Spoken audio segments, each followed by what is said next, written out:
2023 के 822 DW के खंड अ के MCQ में हम लोग आज पढ़ने वाले हैं और उसके बाद खंड ब की ओर चलेंगे। ठीक है, चलिए बिना देर करते हुए स्टार्ट करते हैं। सबसे पहले प्रश्न को देखते हैं। सबसे पहले प्रश्न को देखिए ध्यान से, क्या दिया गया है। पहला प्रश्न इसमें जो वैकल्पिक प्रश्न में पहला प्रश्न है वो आपके एग्जाम से कट गया है, तो उसमें नहीं देखना है। दूसरा प्रश्न देखिए, सीधे दूसरे प्रश्न पे आते हैं। दूसरा प्रश्न देखिए क्या कह रहा है। दूसरा प्रश्न कह रहा है कि एक समीकरण युग्म है x प्लस वाई बराबर 10 दिया है और x माइनस वाई बराबर क्या दिया है 4। x प्लस वाई बराबर 10 और x माइनस वाई बराबर क्या दिया है 4 दिया है। ठीक है, अच्छी बात है। तो आपको क्या करना है कि x और y का वैल्यू निकालना है। आपके ऑप्शन में है तो इसको लगाने का देखिए दो तरीका है। एक तो आप सीधे इसको प्रतिस्थापन विधि से निकाल लीजिए, है ना, सब्स्टिट्यूशन मेथड से निकालिए, या तो फिर आप एलिमिनेशन मेथड से विलोपन विधि से भी निकाल सकते हैं। या तो जैसे ऑप्शन में है जिसमें सॉल्व करने की जरूरत नहीं है, तो आप लोग हमेशा याद रखिएगा जब x प्लस वाई बराबर 10 दिया हो और x माइनस वाई बराबर 4 दिया हो, मतलब ये x प्लस वाई हो और ये x माइनस वाई हो, या ये a प्लस बी हो a माइनस बी हो, तो उस कंडीशन में आपको क्या करना है। जैसे मान लीजिए x का मान क्या होगा, x का मान होगा 10 प्लस 4, 10 और 4 को जोड़ के 2 से भाग दे दीजिए, तो 10 4 14/2, 14/2 का मतलब क्या हो जाएगा 7। तो x का मान क्या आ गया 7 आ गया। y का मान क्या आ जाएगा, 10 में से 4 आप क्या करिए, पहली बार जोड़े थे दूसरी बार माइनस कर दीजिए, 10 में से 4 घटाएंगे कितना आएगा 6, 6/2 मतलब कितना आ गया 3 आ गया। तो x का वैल्यू जो होगा वो 7 होगा और y का वैल्यू क्या आ गया 3 आ गया। तो इसमें ऑप्शन नंबर कौन से हो जाएगा, तो दूसरे का ऑप्शन नंबर 7 और 3 ये सही है, ऑप्शन नंबर बी इसका सही हो जाएगा। ऑप्शन नंबर बी, दूसरे का ऑप्शन नंबर बी जो है वो बिल्कुल सही हो जाएगा। तो इस तरीके से आप लोग लगाएंगे, परीक्षा में आएगा तो। ठीक है, चलिए क्वेश्चन नंबर 3 देखते हैं। क्वेश्चन नंबर 3 देखिए ध्यान से। क्वेश्चन नंबर 3 में क्या करना है, कह रहा है कि एक बिंदु है, एक पॉइंट है आपका 5 9 पे, 5 9 पे एक बिंदु है। कह रहा है कि y अक्ष से दूरी क्या होगा। तो y अक्ष से दूरी क्या होगा, तो y अक्ष का मतलब ये होता है कि वो x अक्ष के करीब होगा। जैसे मान लीजिए ये आपका पूरा एक पाई चार्ट पे बना हुआ है, ये x अक्ष होता है, ये y अक्ष होता है। अच्छा ये 5 और 9 है, मान लीजिए 1 2 3 4 5, 1 2 3 4 5 6 7 8 9, तो ये हो गया 9। तो ये देखिए ये 5 का यहाँ से और ये 9 का यहाँ से, ये 1 2 3 4 5 x एक्सिस पे है, क्योंकि ये जो बिंदु है x कामा y बनता है। तो ये x कितने पे 5 पे, तो हम यहाँ से 0 से लेके 5 तक चले गए x वाले पर, और उसके बाद ये y पर 9 है तो हम लोगों ने y पर 9 लिया। तो ये बिंदु आपस में कहाँ मिल रहे हैं, यहाँ पर। तो ये बिंदु जो होगा यहाँ पर होगा। तो कह रहा है कि आप ये बताइए कि y अक्ष से कितने दूरी पर होगा। तो ये जो है y अक्ष ये है, तो ये y अक्ष से ये बिंदु कितनी दूरी पर है, देखिए यहाँ से यही दूरी है, यहाँ से यहाँ तक दूरी, यहाँ से यहाँ तक दूरी समान है, तो ये 5 दूरी होगा। इसका मतलब ये है कि इसका आंसर क्या आ जाएगा 5 आ जाएगा, कि 5 इकाई इसकी दूरी है, 5 मात्रक इसकी दूरी है। लेकिन आपको एक बात याद रखना होगा, जब भी आपको ऐसा प्रश्न मिले तो आंख बंद करके आपसे ये पूछा जाए कि y एक्सिस से कितनी दूरी पर होगा, तो इसमें जो x वाला होगा ना वही आंसर होगा। यदि इसी प्रश्न में पूछा होता कि ये जो बिंदु है 5 9 का, ये x अक्ष से कितनी दूरी पर होगा, तो x अक्ष से पूछा है, इसका मतलब आंसर y वाला सही हो जाएगा। तो इस हिसाब से आपका इसमें y अक्ष से दूरी पूछा है, तो मतलब x जो बिंदु होगा, बिंदु में x वाला पॉइंट है, वो आपका आंसर हो जाएगा। तो इसका आंसर हो जाएगा 5 इकाई, मतलब तीसरे का सी सही हो जाएगा। क्लियर है। चलिए चौथा, पांचवा और छठवां ये आपके सिलेबस से कट गया है, सीधे 7वें प्रश्न पर चलते हैं। 7वां प्रश्न आपसे क्या कह रहा है, ध्यान से देखिए, पढ़ लीजिए। यदि संख्याओं, एक संख्याएं दी गई हैं, क्या क्या संख्याएं दी गई हैं भाई, संख्याएं आपको दी गई है क्वेश्चन नंबर 7, संख्याएं दी गई हैं 7 8 x 11 14 और बस 14 तक दी गई।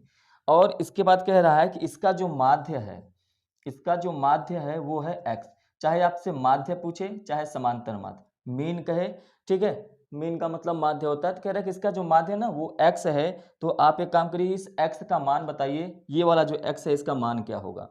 तो हमेशा याद रखिएगा समांतर माध्य, समांतर माध्य या माध्य या माध्य बराबर क्या होता है, बराबर होता है कुल योग बटे कुल संख्या, कुल योग बटे कुल संख्या, है ना। कितने टोटल संख्याएं हैं, कितने नंबर्स हैं, 1 2 3 4 5 नंबर है, तो आप नीचे 5 लिख दीजिए, क्योंकि टोटल नंबर निकालने हैं, कुल संख्या। और उसके बाद कुल योग 7 8 x 11 14 का जोड़ दीजिए, 7 plus 8 plus x plus 11 plus 14 को आप जोड़ देंगे, तो जोड़ेंगे तो कितना आएगा, 8 7 15 और 15 15 30 10 40 आएगा। तो ये देखिए समांतर माध्य और माध्य x दिया है, तो x बराबर हो जाएगा कुल योग, कुल जोड़ेंगे तो आप 40 प्लस x आएगा, क्योंकि यहाँ पर ये x है और बट्टे में कितना है 5। तो 5 का जब आप इधर गुणा करेंगे, तिर्यक गुणा कर दीजिए, क्रॉस मल्टीप्लिकेशन करेंगे तो क्या हो जाएगा 5x। तो 5x बराबर 40 प्लस x हो जाएगा। ये x इस तरफ आएगा तो 5x में से इस x को घटा दीजिए, बराबर 40 को हो जाएगा। तो 5x में से एक x घटाएंगे तो 4x बराबर क्या आ गया 40। तो 4 से ये 40 कट जाएगा, कितनी बार जाएगा 10, और यही 10 आपका क्या हो जाएगा आंसर। तो x का वैल्यू कितना निकल के आ गया है 10। तो इस हिसाब से सातवें का कौन सा सही हो जाएगा, बी, ऑप्शन नंबर बी इसका जो है वो बिल्कुल सटीक और सही आंसर होगा। क्लियर है। चलिए प्रश्न नंबर 8 में चलते हैं और 8 को ध्यान से देखिए। कह रहा है कि यदि द्विघात समीकरण A X square plus B X बराबर 0 है तो इसके मूल समान है। अब आपको एक बात याद रखनी है, एक बात याद रखिए, ये जो मूल होता है ये हम कैसे निकालते हैं, मूल किसी भी द्विघात समीकरण के क्वाड्रेटिक इक्वेशन के जो मूल होते हैं वो दो ही होते हैं, अल्फा और बीटा। इस हिसाब में आपको ये याद रखना है कि जब डी जो होगा, जो डी होता है ना विविक्तकर इसको कहते हैं, तो जो डी होगा वो यदि क्या होता है बी स्क्वायर माइनस 4ac। यदि जो डी है, ये जो डी का मान यदि 0 के बराबर आ गया तो आपका जो मूल होगा, है ना, जो मूल होगा वो क्या हो जाएगा, वो समान हो जाएगा, क्योंकि बराबर हो गया तो मूल समान हो जाएगा, और समान हो गया तो वास्तविक भी होगा, बिल्कुल वास्तविक होगा। और दूसरी चीज, यदि यही डी जो हो गया 0 से छोटा हो गया, सॉरी बड़ा हो गया, 0 से बड़ा हो जाएगा तो मूल क्या हो जाएगा, अब बड़ा हो गया 0 के समान तो है नहीं, इसलिए मूल क्या हो जाएगा असमान हो जाएगा। मूल यदि असमान हो गया और लेकिन वास्तविक तो रहेगा ही, इसलिए वास्तविक है क्योंकि निगेटिव में नहीं जा रहा है। लेकिन यही डी जब क्या हो जाए 0 से बड़ा हो जाए, अच्छा 0 से बड़ा क्या हो सकता है, माइनस में जाए, है ना, है ना, 0 स्वयं बड़ा हो जाए, माफ करिएगा, 0 डी जो है वो 0 से छोटा हो जाए, यहाँ पर 0 से बड़ा है, यहाँ पर छोटा हो जाएगा, तो ऐसे कंडीशन में माइनस में चला जाएगा, तो यहाँ पर मूल तो असमान तो होंगे ही, मूल असमान होगा, लेकिन आपको ये जो वास्तविक दिख रहा है इसका कोई हल नहीं होगा, अवास्तविक हो जाएगा। ठीक है, तो ये तीनों चीजें आपको याद रखनी है, आपके परीक्षा में एक एक नंबर में भी आता है और दो दो नंबर में भी आता है। तो प्रश्न नंबर 8 में यही पूछा है। तो यहाँ पर आपको कह रहा है कि ये जो A X square plus B X plus C बराबर 0 दिया है, तो आप यहाँ पर हमको सी का मान निकाल के बताइए। अच्छा यहाँ पर ध्यान से देखिए, तो ये ए हो गया, ये बी हो गया और ये सी है। हमको इसी फॉर्मूला में यदि रखना होगा A X square plus B X square बराबर सी, तो यहाँ पर ध्यान से देखिए, तो d बराबर क्या हो जाएगा, d बराबर हो जाएगा b square minus 4ac, b square minus 4ac हो गया। क्लियर है। अब कह रहा है कि c का मान क्या होगा यदि मूल समान है। अच्छा मूल समान है इसका मतलब d का मान कितना होगा, d का मान 0 होगा, d बराबर 0 है, तो यहाँ पे d के स्थान पे क्या रखेंगे 0 रखेंगे, और ये हो गया बी स्क्वायर माइनस 4ac। ये माइनस 4ac उस तरफ लेके जाएंगे तो 0 प्लस 4ac हो जाएगा बराबर बी स्क्वायर। अब यहाँ पे देखिए ये प्लस 0 में जोड़ देंगे तो 0 ही होगा, तो कोई दिक्कत नहीं है। अब आपको ध्यान रखना है कि आपको c का मान निकालना है, तो c को यही रहने देते हैं, है ना, c को यही रहने देते हैं, बी स्क्वायर यहाँ पर था ही, ये 4a जो इस तरफ गुणा में था इस तरफ आएगा तो किस में हो जाएगा, भाग में हो जाएगा। तो देखिए c का मान क्या निकल के चला आया, c का मान निकल के चला आया बी स्क्वायर बटे 4a। इस हिसाब से जब बी स्क्वायर बटे 4a आ गया तो कौन सा ऑप्शन मिल रहा है, ये प्रश्न नंबर कौन सा है 8। प्रश्न नंबर 8वें का कौन सा उत्तर सही हो जाएगा, ये सही हो जाएगा option number b square 4a, option number D, option number D इसका बिल्कुल सटीक आंसर होगा। ये रहा प्रश्न नंबर 8। चलिए इसके बाद प्रश्न नंबर 9 पे चलते हैं। प्रश्न नंबर 9, चलिए देखते हैं प्रश्न नंबर 9 में क्या है, क्योंकि इसमें देखिए चित्र दिया गया, क्वेश्चन आपके सामने है, प्रश्न में चित्र इस तरीके से दिया गया, चित्र में बना दे रहा हूं, ध्यान से देखिए। यहां पर ये ए है, ये बी है और ये सी है। यहां पर कहा जा रहा है ये 3x प्लस 19 है और ये x प्लस 3 है और ये x है और ये है आपका 3x प्लस 4, मतलब यहाँ से यहाँ तक का मान, ये यहाँ से यहाँ तक का है, x प्लस 3 यहाँ से यहाँ तक का है और x का वैल्यू ये रहा। तो इस हिसाब से आपको चित्र दिया गया है और बताना है आपको x का मान। तो आपको बीपीटी से याद ही होगा कि इसको हम डी ई मान लेते, डी ई दिया है, ये डी है, ये ई है, तो ए डी बटा क्या होता है, डी बी। क्या होता है, ए डी बटे में होता है डी बी बराबर ए ई बटे में ई सी। यही होता है समरूप वाले में, समरूप वाले चैप्टर में आप लोगों ने ऐसा पढ़ा होगा। तो ए डी का मान ए से लेके डी तक का मान कितना दिया है, एक्स प्लस थ्री, बस वैल्यू रख दीजिए। डी और बी ये वाला कितना दिया है, 3x प्लस 19 बराबर ए ई का मान दिया है x और बटे में ई सी का मान दिया है 3x प्लस 4। अब देखिए यहाँ पर आप चाहे तो इतना बड़ा बड़ा दोनों का तिरिया गुणा करिए और x का वैल्यू सीधे निकालिए, या तो फिर आपके पास चार ऑप्शन दे दिए गए हैं, 4 1 2 3, मतलब जो x का मान है या तो 4 होगा, x का मान या तो 1 होगा, x का मान या तो 2 होगा, x का मान या तो 3 होगा। तो एक काम करते हैं, यहीं पर पुटअप करके दोनों अनुपात को बराबर कर लेते हैं। यदि ये वाला ये वाला भिन्न और ये वाला भिन्न दोनों बराबर आ गया, इसका मतलब आपका आंसर वही वाला सही होगा। तो एक काम करते हैं, सबसे पहले 3 को चेक कर लेते हैं, 3 को रख के चेक करते हैं। तो यहाँ पे 3 रखेंगे तो 3 3 6 हो जाएगा, और यहाँ पर भी 3 रखना है तो 3 त्रिक 9 और 19 9 28 हो जाएगा बराबर। ये यहाँ पे 3 होगा, 3 त्रिक 9 और 9 4 13। अच्छा, इसको कभी भी काटेंगे तो 2 तिहाई 6 होगा, लेकिन 2 14, 3 बटा 14 3 बटा 13, मतलब x बराबर 3 बिल्कुल भी पॉसिबल नहीं है। तो आप क्या करेंगे, 2 को रख के चेक करिए, 2 को रख के चेक करेंगे तो 3 2 5 हो जाएगा, और 2 तिहाई क्या हो जाएगा 6, और 19 6 25 हो जाएगा। ठीक है, इस तरफ यहाँ पर भी 2 रखिए, क्योंकि हमने x बराबर 2 को मान लिया है, तो यहाँ पे 2 हो गया। यहाँ पर भी 2 रखेंगे, 2 तियाँ 6 और 6 4 10।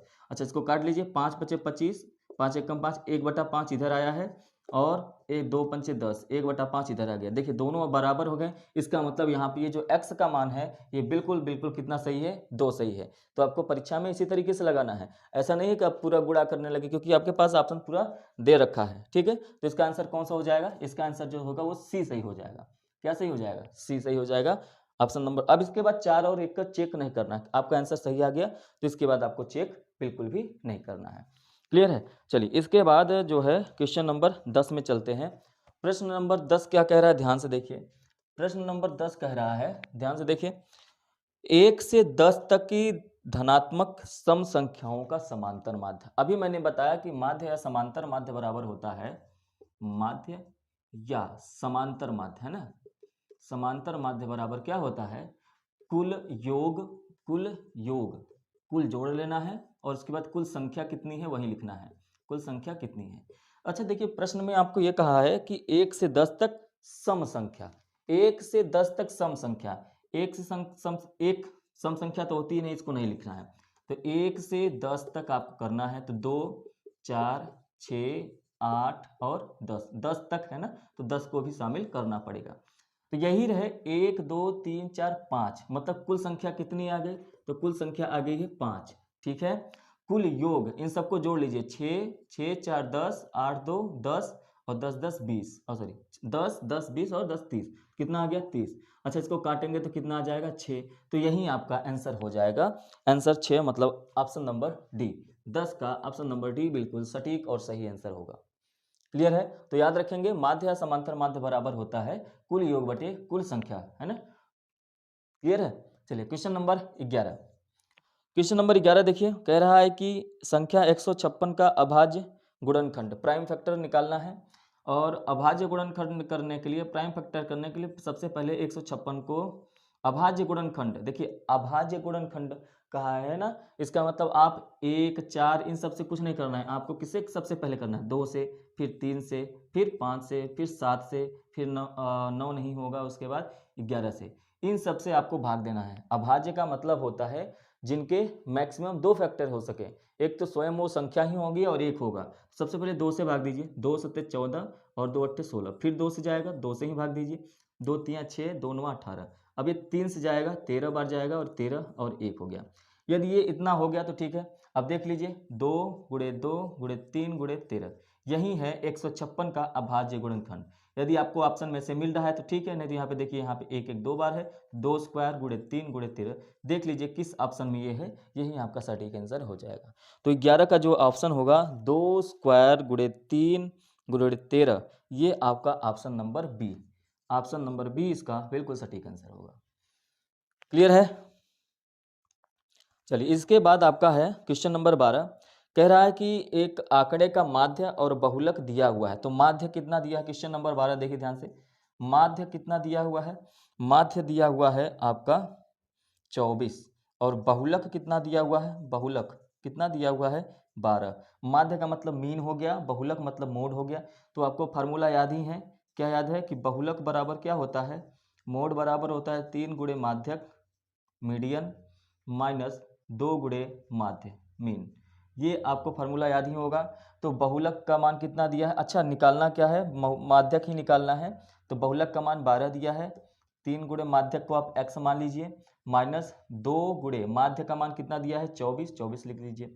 12 बराबर 3x माइनस 24 गुना 48 हो जाएगा। 48 को इस तरफ लेके आएंगे तो माइनस में है प्लस में हो जाएगा, और 48 और 12 जोड़ देंगे तो कितना हो जाएगा 60 हो जाएगा। 60 बराबर 3x, 3 से काट दीजिए 20 बार जाएगा, और 20 बराबर क्या हो गया x। अच्छा x क्या है, जो आपने शुरू में माना था क्या, माध्यक, और माध्यक आपसे ही पूछा है तो x का मान कितना आ गया 20 आ गया, ऑप्शन नंबर बी। तो 12 का क्या हो जाएगा, ऑप्शन नंबर बी। इससे पिछले वाले क्लास में भी मैंने आपको ये वाला फॉर्मूला जो है बताया है, तो उसमें कोई दिक्कत नहीं है। क्लियर है। क्वेश्चन नंबर 13 और क्वेश्चन नंबर 14 आपके जो है सिलेबस हटा दिए गए हैं चैप्टर्स को। तो इसके बाद सीधे क्वेश्चन नंबर 15 पे आते हैं। देखिए क्वेश्चन नंबर 15, क्वेश्चन नंबर 15 को ध्यान से देखिए, कहा क्या जा रहा है, कहा जा रहा है कि कॉस ए बराबर 7/25, कॉस ए बराबर 7/25 दिया है, और कह रहा है कि tan a plus cot a बराबर क्या होगा। अच्छा ये मान निकालना है तो कोई दिक्कत नहीं है। यहाँ पर अब ध्यान से देखिए, यदि आपको कॉस ए पता है तो कॉस ए बराबर क्या होता है, आधार, है ना, आधार बटे क्या होता है, कर्ण होता है। तो आप एक ट्रायंगल बना लीजिए, ट्रायंगल जैसे ही आपने बनाया तो आधार कितना दिया है, आधार दिया है 7, ये होता है आधार हो गया 7, कर्ण कितना दिया है 25, ये हो गया 25। अब आपको ये निकालना है। तो आपको मैंने बताया हुआ है कि यदि आपको कर्ण दे रखा हो और आधार दे रखा तो तुरंत उसके बाद आपको ये लंब कैसे निकाला जाता है, परपेंडिकुलर कैसे निकाला जाता है। 25 का स्क्वायर करिए तो आएगा 625, माइनस 7 का स्क्वायर करेंगे 49, तो 625 में से 49 आप घटा दीजिए तो 15 में से 9 गया 6 हो जाएगा, और उसके बाद 11 में से 4 गया 7 हो जाएगा, और यहाँ पर बचा आपका 5, 576। अब ये 576 किसका रूट होता है, वर्गमूल किसका होता है, ये 24 का होता है। तो ये यहाँ पे क्या आ जाएगा 24। मतलब यहाँ पर आपको साफ साफ दिख रहा है कि आधार बराबर क्या है 7, लंब बराबर क्या है 24, और उसके बाद कर्ण बराबर क्या है, कर्ण बराबर आपका है 25। तो तीनों मान निकल गए। अच्छा tan ए बराबर क्या होता है, tan ए बराबर होता है लंब बटा आधार होता है, लंब बटा क्या होता है आधार, प्लस cot ए बराबर जस्ट इसका उल्टा हो जाएगा, आधार बटे में लंब हो जाएगा। तो लंब का मान कितना दिया है, लंब का मान आया है 24 और आधार का मान है 7, ये 24/7 हो गया और ये 7/24 हो गया, मान रख दीजिए। अब इसको आप एक काम करिए, देखिए ऑप्शन वाले प्रश्न है तो आप इसका 24 में 7 का गुणा करिए, कितना आएगा 7 चौक 28, 2 7 दूनी 14, 2 16, 168 आया है, मतलब नीचे 168 आएगा। इसके आगे आपको सॉल्व करने की जरूरत नहीं है। अब ऑप्शन में देखिए, ऑप्शन नंबर डी में, ऑप्शन नंबर डी में क्या लिखा हुआ है, नीचे 168 और ऊपर क्या लिखा है 625, मतलब आप इसको सॉल्व करेंगे तो ऊपर 625 आएगा। बस इतना ही करना है, आपका आंसर आ गया, ऑप्शन नंबर डी इसका बिल्कुल सटीक आंसर हो जाएगा 15 का। क्लियर है। चलिए क्वेश्चन नंबर 16, ये भी आपके एनसीईआरटी द्वारा हटा दिया गया है। क्वेश्चन नंबर सीधे 17 पे आते हैं। क्वेश्चन नंबर 17 का क्या कह रहा है, कह रहा है कि द्विघात समीकरण दिया हुआ है x square minus 3x minus 10, क्या दिया है x square minus 3x minus 10 बराबर 0। इस बात को आपको कह रहा है कि इसके दो मूल होंगे, दोनों मूल आपके ऑप्शन में दिए हुए हैं। इस प्रश्न को एक बार देखिए लगाएंगे तो इसका आंसर तुरंत आ जाएगा, लेकिन एक तरीका मैं बता रहा हूँ, कभी भी आपको मूल निकालना हो तो आप इसी तरीके से निकाल सकते हैं, क्योंकि ऑप्शन वाले में तो आपके ऑप्शन में दिया रहेगा। चलिए इसको निकालने का सबसे आसान तरीका पहले सीखते हैं, फिर उसके बाद इस प्रश्न पे आते हैं। जैसे मान लीजिए यदि इस प्रश्न को x square plus 3x plus 10 दिया होता तो इसके मूल क्या होंगे, दो ही मूल होंगे। तो देखिए ये क्या होगा 5 दूना, ऐसा गुणा करना है कि गुणा करने पर ये आए और घटाने या जोड़ने पर ये आए। तो 5 दूना कितना होता है 10, एक तो 5 होगा और एक 2 होगा, या 2 या 5 कुछ भी लिख लीजिए। अच्छा यहाँ पर देखिए प्लस लिखा हुआ है, यदि यहाँ पे प्लस है तो इसमें दोनों में प्लस प्लस ही रहना है, कोई छेड़खानी नहीं करनी है। फिर उसके बाद इसमें आएंगे, इस प्लस का गुणा दोनों में होगा, हालांकि सब प्लस ही है तो गुणा कुछ नहीं करना है। तो इसके जो दोनों मूल होंगे, एक तो 5 होगा एक 2 होगा, बस यही आंसर हो जाएगा। तो मूल उसके क्या हो जाएंगे 5 और 2। लेकिन यदि यही प्रश्न x square minus 3x plus 10 होता तो क्या होते इसके मूल। तो ये देखिए वही होता 5 और 2, 5 और 2। तो यहाँ पर देखिए प्लस लिखा हुआ है तो इसमें कोई छेड़खानी नहीं करनी है। लेकिन यहाँ पर आएंगे तो ये देखिए माइनस लगा हुआ है ना, इस माइनस का दोनों में गुणा करना पड़ेगा। जब माइनस का दोनों में गुणा करेंगे तो ये भी माइनस में हो जाएगा और ये भी माइनस, -5 -5। तो ये जो मूल होंगे यहाँ पे इसके क्या हो जाएंगे आंसर में, -5 -2। उसके बाद यदि यही equation x square minus 3x और ये -10 होता तब क्या होता। तो भी कुछ नहीं होता, 5 और 2 को लिखना है क्योंकि 5 और 2 ही इसके मूल होंगे, क्योंकि 5 गुना 10 होता है, 5 में से 2 घटाएंगे 3। अब प्लस माइनस की बात है तो यहाँ पे देखिए माइनस, जब तक प्लस लगा हुआ था तब तक कुछ छेड़खानी नहीं किया हम लोग, लेकिन यहाँ पर माइनस लगा हुआ है। जब यहाँ पे माइनस लगा होगा तो जो दोनों में से बड़ा होगा, 2 बड़ा तो है नहीं, 5 बड़ा है, उसके आगे क्या लगा देंगे, माइनस। पहला काम। दूसरा काम यही है, यदि यहाँ पर भी माइनस है तो इसका दोनों में गुणा करेंगे, तो माइनस का इसमें गुणा करेंगे तो कितना हो जाएगा, ये 5 हो जाएगा और ये क्या हो जाएगा, -2। गुणा करने के बाद तो उसके मूल क्या हो जाएंगे, 5, -2 ये हो जाएंगे। अब उसके बाद क्या दिया है, यदि यहाँ पे एक्स स्क्वायर प्लस 3x होता -10 होता बराबर 0, तो ये 5 और 2 ही होता। लेकिन यहाँ पर माइनस लगा हुआ है तो इसका मतलब दोनों में से बड़ा कौन सा है, तो इसको बड़ा वाले को लगा दीजिए, 5 बड़ा है, माइनस। अब यहाँ पर प्लस से गुणा करेंगे तो वही आएगा, मतलब ये सेम मूल यही हो जाएगा। तो इस तरीके से प्लस और माइनस को लगाया जाता है और आपको ये समझना पड़ेगा। यदि एक बार में नहीं समझ में आया तो एक बार थोड़ा सा फिर पीछे करिए और इसको फिर से समझिए। नहीं समझ में आया 2 बार 3 बार देखेंगे तो ये ट्रिक जैसा लगेगा और तुरंत समझ में आएगा, अच्छा मूल माइनस में रखेंगे प्लस में रखें क्या आएगा। तो इस हिसाब से आप देखेंगे यहाँ पर इसका आंसर क्या होगा, कोई बात नहीं, तो 10 है तो 5 दूनी 10 और 5 में से 2 घटाएंगे तो 3 आता है, तो 5 और 2 इसके 2 मूल होंगे। अब यहाँ पर माइनस लगा हुआ है, मतलब ये जो दोनों में से जो बड़ा होगा उसमें माइनस लगाएंगे, इसमें माइनस लगा दिया। दूसरा काम ये है कि यहाँ पर भी देखेंगे माइनस है, तो माइनस का आप क्या करेंगे, गुणा करेंगे, क्योंकि देखिए हर जगह हम लोगों ने क्या किया है, यहाँ पर भी गुणा, यहाँ पर भी गुणा किया है, यहाँ पर गुणा करने का कोई मतलब ही नहीं है। तो यदि आप माइनस का गुणा करेंगे तो माइनस माइनस क्या हो जाएगा, प्लस हो जाएगा, तो ये 5 प्लस में हो जाएगा और ये माइनस हो जाएगा। मतलब जो आपका मूल ज्ञात होगा, प्लस लगाने की जरूरत नहीं है, जो मूल ज्ञात होगा वो मूल आपका 5, -2। देख लीजिए किस ऑप्शन में है, तुरंत टिक करिए, 17 का ऑप्शन नंबर बी, 5, -2 बिल्कुल सही है। इस हिसाब से आपको सवाल को लगाना है। क्लियर है। चलिए प्रश्न नंबर 18, प्रश्न नंबर 18 को देखते हैं। प्रश्न नंबर 18 में क्या कह रहा है कि यदि समतल मैदान पर एक मीनार की छाया और उसकी लंबाई का √3 गुना है, मतलब ये एक समतल मैदान हो गया, ये फील्ड है और यहाँ पर एक टावर है, मीनार है। कह रहे हैं कि इसकी जो छाया बन रही है ना, मान लीजिए सूर्य भगवान इधर होंगे तो इसकी एक छाया बनेगी इस तरीके से, तो ये छाया ऐसे बन रही है यहाँ तक, तो इसको जब आप मिलाएंगे इस तरीके से तो ये छाया यहाँ तक हो जाएगी, ये थीटा कोण बनाएगा, इतना तो आपको पता ही होगा। कह रहा है कि इसकी जो भी ऊंचाई है ना, मान लेते हैं इसके यहाँ से यहाँ तक की ऊंचाई जो है वो h है, इसकी जो भी ऊंचाई है, ये जो उसकी छाया बन रही है नीचे, ये उसके √3 गुना है, मतलब ये √3 h हो जाएगा। अब देखिए tan थीटा बराबर क्या हो जाएगा भाई, यही थीटा का मान पूछा है, tan थीटा बराबर लंब बटा क्या होता है, आधार, लंब बटा आधार। तो लंब कितना दिया है, h है, आधार कितना दिया है, √3h है, ये प्रश्न के अनुसार हमने लिखा हुआ है। तो h से h कट जाएगा, बचा क्या, 1/√3, मतलब tan थीटा का जो मान आया है वो 1/√3। अब आप अपने से बता सकते हैं tan कितने अंश का मान 1/√3 होता है, आपको पता होगा तो tan 30 अंश का मान, थीटा बराबर 30 अंश आ जाएगा, 30 अंश का मान 1/√3 होता है।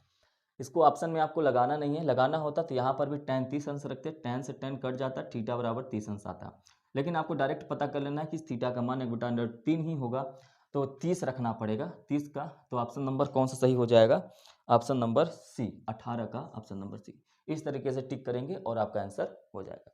18 के बाद 19 और 20 आपके चैप्टर्स और टॉपिक एनसीईआरटी द्वारा हटा दिए गए हैं, तो उस पर हम लोगों को फोकस नहीं करना है। तो ये रहा आपका खंड MCQ वाले सभी प्रश्न मैंने आपको सॉल्व करा दिया है।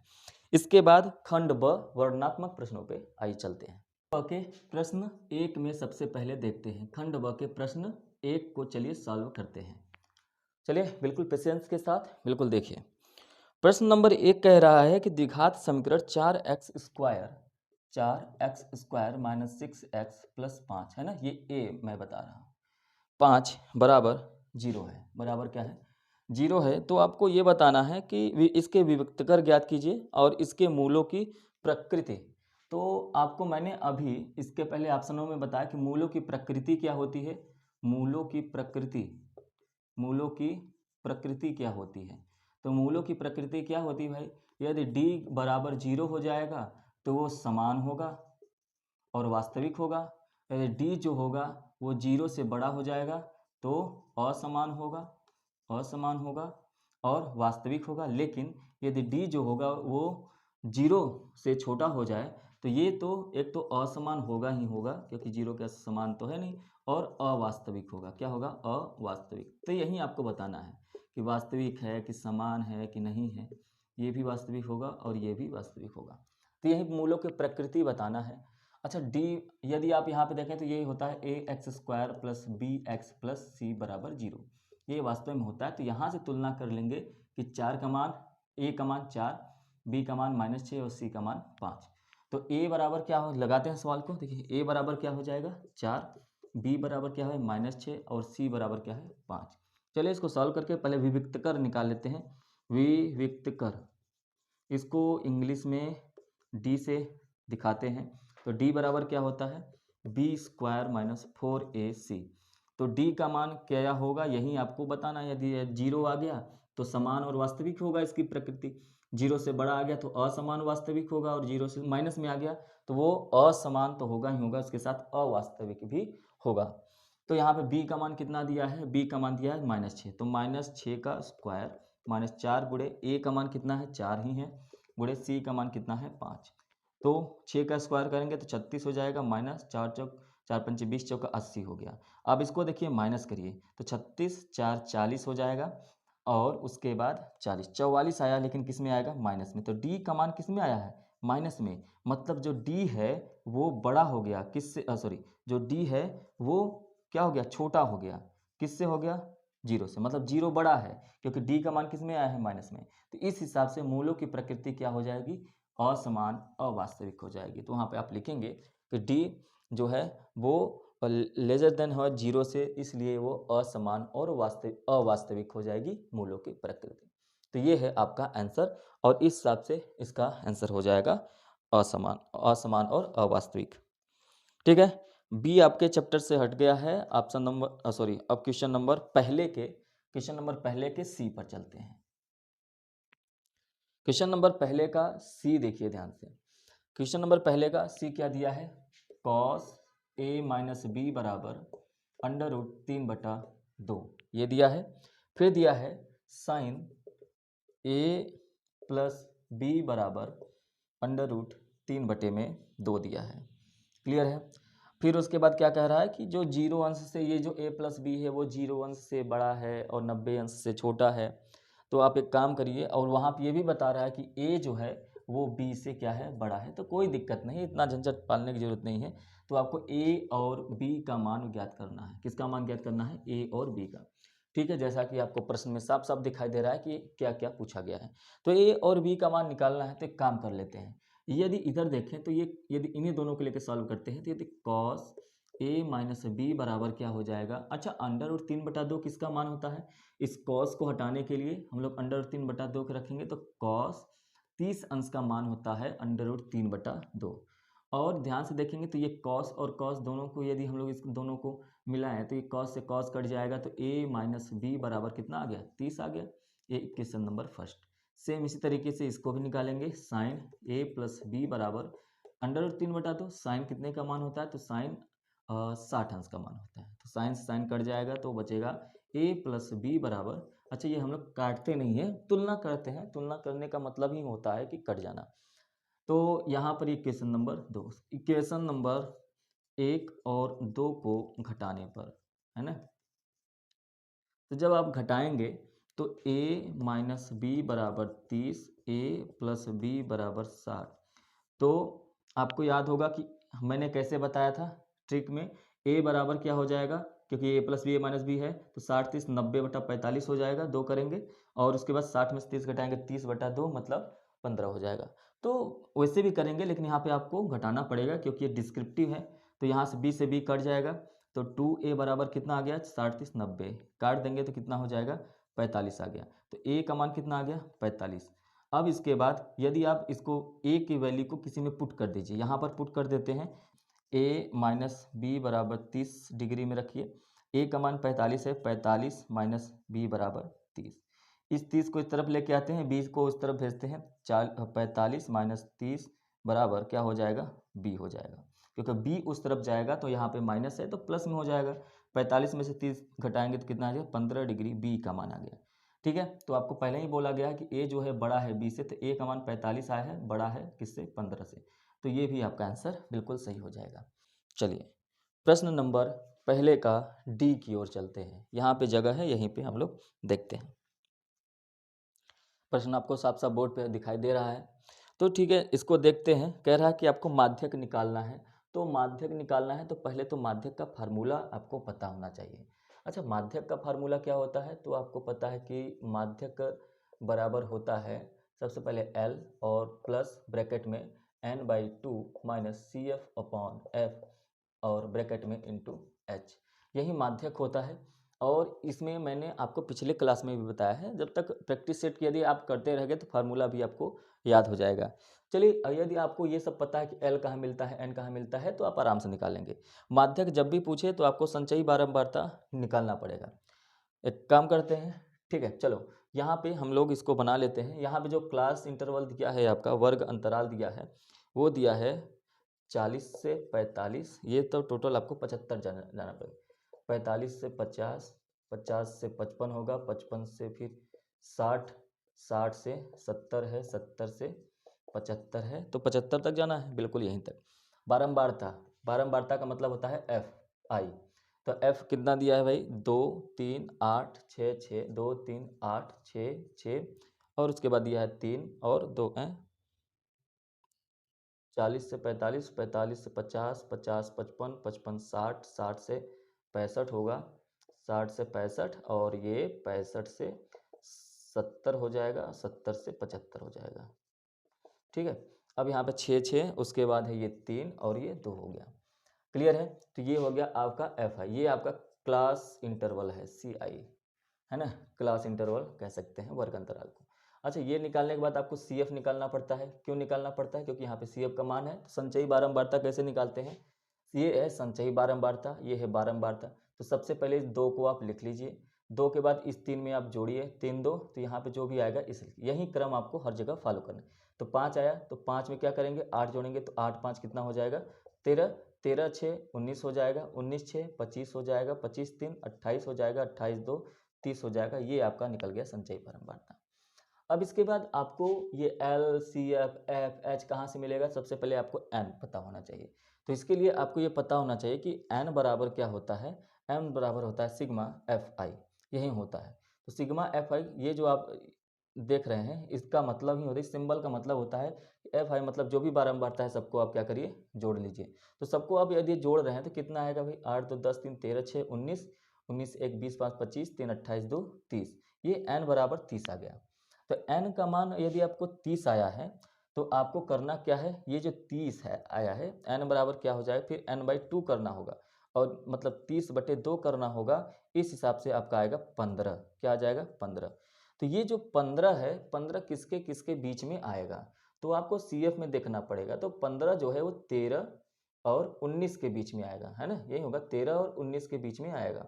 अच्छा, 13 और 19 के बीच में यदि आ रहा है तो अच्छी बात है, 13 और 19 के बीच में आएगा, तो आपको ये याद रखना, ये जो ऊपर वाला जो छोटा वाला मान होता है वही CF होता है, मतलब ये 13 क्या हो गया, आपका CF हो गया। ठीक है, और इससे कोई लेना देना फिर नहीं है। अब यहाँ पर देखिए 19, 19 के इस बगल वाला यहाँ पर F वाले पार्ट में ये हो जाएगा, आपका F हो जाएगा, और इसी पार्ट में ये निम्न सीमा होती है, उच्च सीमा होती है, तो ये क्या हो जाएगा, L हो जाएगा। और H आपको निकालने आता है, किसी भी 55 में से 60 में से 55 को घटाएंगे तो 5, यही जो दोनों का अंतर होता है, तो H बराबर क्या हो जाएगा, 60 माइनस 55 बराबर 5 हो जाएगा H। तो आप देख रहे हैं सभी का मान हम लोगों ने निकाल लिया, बस यहाँ पे आपको अब रखना है। तो माध्यक बराबर L, L का मान कितना आया भाई, L का मान है 55, 55 प्लस n/2 का मान कितना आया है, n/2 का मान आया है 15, 15 माइनस CF का मान कितना आया है 13, 13 बटे में F का मान कितना है 6, 6 फिर बटे में गुणे 6 का मान H का मान कितना है, H का मान 5 आया है, 5 रख दीजिए, यही हो जाएगा माध्यक। तो 55 प्लस 15 में से 13 गया 2/6 गुणे 5, इसको काट दीजिए 5 1/3, तो कुल मिला के आ गया आपका 55 प्लस 5/3। अब गुणा कर दीजिए, ये हो जाएगा 5 तिया 15, 5 हाथ में लगाए, 5 तिया 15 1 16 प्लस 5/3 मतलब 170/3 आएगा इसका आंसर। अच्छा, ऑप्शन में आप देख के मिला लीजिए, सॉरी आंसर में आप देख के मिला सकते हैं, इसको भाग दीजिए, 3 छक्का 18 हो जाएगा, तो 3 बचे 15 और 2 3 छक्का 18 और 3 छक्का 18 56.6, यही आपका क्या हो जाएगा करेक्ट आंसर। तो यही होता है आपका माध्यक। तो इस हिसाब से आप माध्यक निकालते हैं। अब ये चाहे 2 नंबर में आए चाहे 4 नंबर में आए, आपको इसी तरीके से निकालना होगा। बार बार ऐसे प्रश्नों को आप सॉल्व करेंगे तो आपको समझ में धीरे धीरे आने लगेगा। एक बार 2 बार में चीज़ें नहीं सब क्लियर होंगी, लेकिन 2-3 सेट लगाने के बाद आपको आइडिया लग जाएगा अच्छा पेपर जो होता है वो किस तरीके से सॉल्व होता है। क्लियर है? यदि आपको क्लास अच्छा लगे तो आप लोग शेयर किया करिए। जिन बच्चों के पास ये पेपर का सॉल्यूशन नहीं होता है उनको थोड़ा दिक्कत होता है, क्योंकि ये अनसॉल्व है और अनसॉल्व का सॉल्यूशन आपके पास होना चाहिए। तो सॉल्यूशन पास होने के लिए ये सबसे बेस्ट क्लास है। आप लोग इसको ज़्यादा से ज़्यादा शेयर करेंगे तो सभी बच्चों के पास सभी सेट का जो होगा प्रीवियस क्वेश्चन का सॉल्यूशन मिल जाएगा। ठीक है, चलिए अब हम लोग, ये रहा आपका क्वेश्चन नंबर डी था, ये क्वेश्चन नंबर डी था, 2 नंबर के ये सभी प्रश्न है, क्वेश्चन नंबर डी। तो इसका आंसर आ गया 56.6। आप इसको आगे भी गुणा कर सकते हैं, आगे भी जाएगा 56.67 के करीब हो जाएगा, तो उतना भी आपका आंसर सही है। ठीक, क्लियर है? चलिए डी के बाद क्वेश्चन नंबर ई में चलते हैं, प्रश्न 1 के ई में। इसको देखिए ध्यान से। ई में कहा क्या जा रहा है, कह रहा है कि 2 अंकों की एक संख्या के अंकों का योग। अब सबसे पहली बात आपको एक छोटी सी चीज़ समझनी होगी इकाई और दहाई के लिए। जैसे मान लीजिए हमने 35 लिखा हुआ है, तो आप ये कहेंगे कि ये इकाई की संख्या है, क्या कहेंगे इकाई, फिर ये कहेंगे दहाई, ये क्या है दहाई। तो आपको याद रखना इकाई में 1 आता है लेकिन दहाई में 10 आता है। या तो आप इस तरीके से भी समझ सकते हैं, यदि आप इस 35 को लिखना चाहें तो आप कैसे लिखते हैं 30 और 5, तभी तो लिखते हैं 35 आता है। मतलब जो इकाई अंक होगा वो क्या होगा, ये इकाई अंक 5 हो जाएगा और ये जो दहाई अंक होगा वो 30 होगा। दहाई मतलब दहाई क्या हो जाएगा 3 होगा, लेकिन यहाँ पे ये दहाई क्या लिखा हुआ 10, इसमें 10 कहाँ से ये एक्स्ट्रा आ रहा है, इसीलिए आ रहा है क्योंकि ये दहाई के लिए लिखा गया है ना। ये वंश कहते हैं, इसलिए इसको टेंथ कहते हैं क्योंकि इसमें 1 जीरो आता है इंग्लिश में। तो ठीक है, अच्छी बात है। तो यहाँ पर आप यदि कोई भी संख्या 2 अंकों की है, मान लीजिए एक अंक है x और y से मिलकर बना है, इकाई अंक क्या हो जाएगा, ये आपका है इकाई अंक, क्या है ये इकाई अंक, और ये आपका है दहाई अंक। अच्छा, ये सभी इकाई अंक और दहाई अंक है x और y, लेकिन आप ध्यान से देखेंगे तो ये x y क्या हो जाएगा, ये पूरी की पूरी क्या है संख्या है, पूरी की पूरी संख्या है। इस संख्या को यदि आप 30+1 जैसे 35 को आप देखेंगे तो पूरी की पूरी संख्या है, इकाई ये भी 5 अंक है और ये 3 क्या है अंक है। लेकिन आप देखेंगे 35 को आप एक संख्या के रूप में इस तरीके से भी तो लिख सकते हैं। तो इस संख्या को आप कैसे लिख सकते हैं 10x + y, जो दहाई के अंक पे है उसके आगे हमने 10 लगाया, 10 का गुणा क्यों किया है, क्योंकि यहाँ पर भी तो ये 30 का मतलब 3 × 10 ही है, तभी तो 30 हुआ। तो इस हिसाब से हम लोग ये मानते हैं कि कोई भी यदि आपको इस तरीके से संख्या दी गई तो आप इस तरीके से इसको सॉल्व कर सकते हैं, समझने के लिए, ये समझने के लिए है। तो ठीक है, अगर आपके प्रश्न में कह रहा है कि 2 अंकों की एक संख्या के अंकों का योग, तो अंक तो x और y हैं, तो अंकों का योग x + y = 9। ये पहले कह रहा है कि अंकों का जो योग है वो 9 है, ये इक्वेशन नंबर फर्स्ट आपको सामने आ गया। फिर कह रहा है कि इस संख्या का 9 गुना, अच्छा यहाँ पे अंक नहीं कह रहा है संख्या, और संख्या क्या है, या तो x y ऐसे लिखिए या तो 10x + y। इस संख्या का 9 गुना, संख्या आपका है 10x + y। अब आप हमेशा याद रखेंगे कि 2 अंकों की संख्या आपको इस तरीके से भी लिखा जाता है। तो 2 अंकों की संख्या का 9 गुना, मैंने 9 गुना कर दिया। कह रहा है कि संख्या को पलटने के से बनी, संख्या को पलट देंगे तो यही संख्या 10 जहाँ पे x है वहाँ पे y आ जाएगा, जहाँ पे y है वहाँ पे x आ जाएगा, तो 10y + x, ये संख्या को पलटने से बनी संख्या है। ठीक है, संख्या को पलटने से बनी संख्या का 2 गुना है, संख्या का 2 गुना कौन है भाई, इसका 9 गुना, यही आपको दूसरे वाले लाइन में कह रहा है। चलिए इसको सॉल्व कर लेते हैं। तो 9 का गुणा पहले इसमें करेंगे तो 90x हो जाएगा, प्लस फिर 9 का गुणा y में करेंगे तो 9y हो जाएगा, बराबर 2 का गुणा आप 10y में करेंगे तो 20y हो जाएगा, प्लस ये 2 का गुणा आप x में करेंगे तो क्या हो जाएगा 2x हो जाएगा। सबको इस तरफ लेके आते हैं तो 90x, ये x वाला पार्ट माइनस 2x हो जाएगा, और उसके बाद प्लस 9y लिखा है, ये 20y इस तरफ आएगा तो माइनस 20y हो जाएगा, बराबर इस तरफ तो कुछ बचा नहीं, 0 हो जाएगा।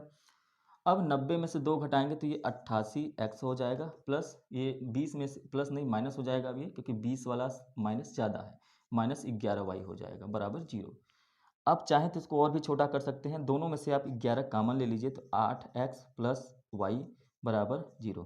इस 11 को उस तरफ ले जाएंगे तो बटे में 11 हो जाएगा।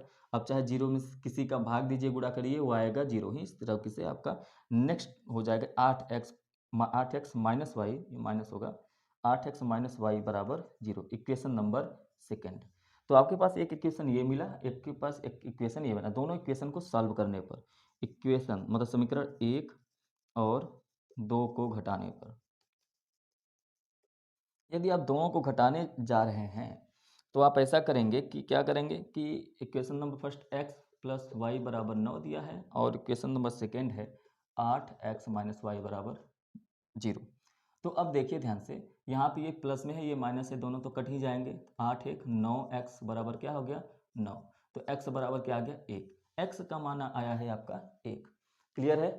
तो x का मान यदि 1 आया है तो इसी 1 को आप इस समीकरण में रख दीजिए, x प्लस वाई बराबर 9 आया था, तो x का मान 1 है तो 1 प्लस वाई बराबर 9, तो y बराबर क्या हो जाएगा 9 माइनस इस तरफ चला आएगा तो 1, y बराबर आ गया 8।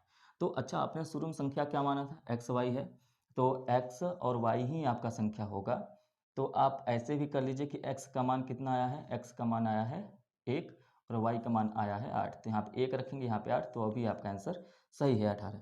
या तो आप इस पे भी रख देंगे, 1 यहाँ रखेंगे 8 यहाँ पे रखेंगे तो भी आपका आंसर आ जाएगा।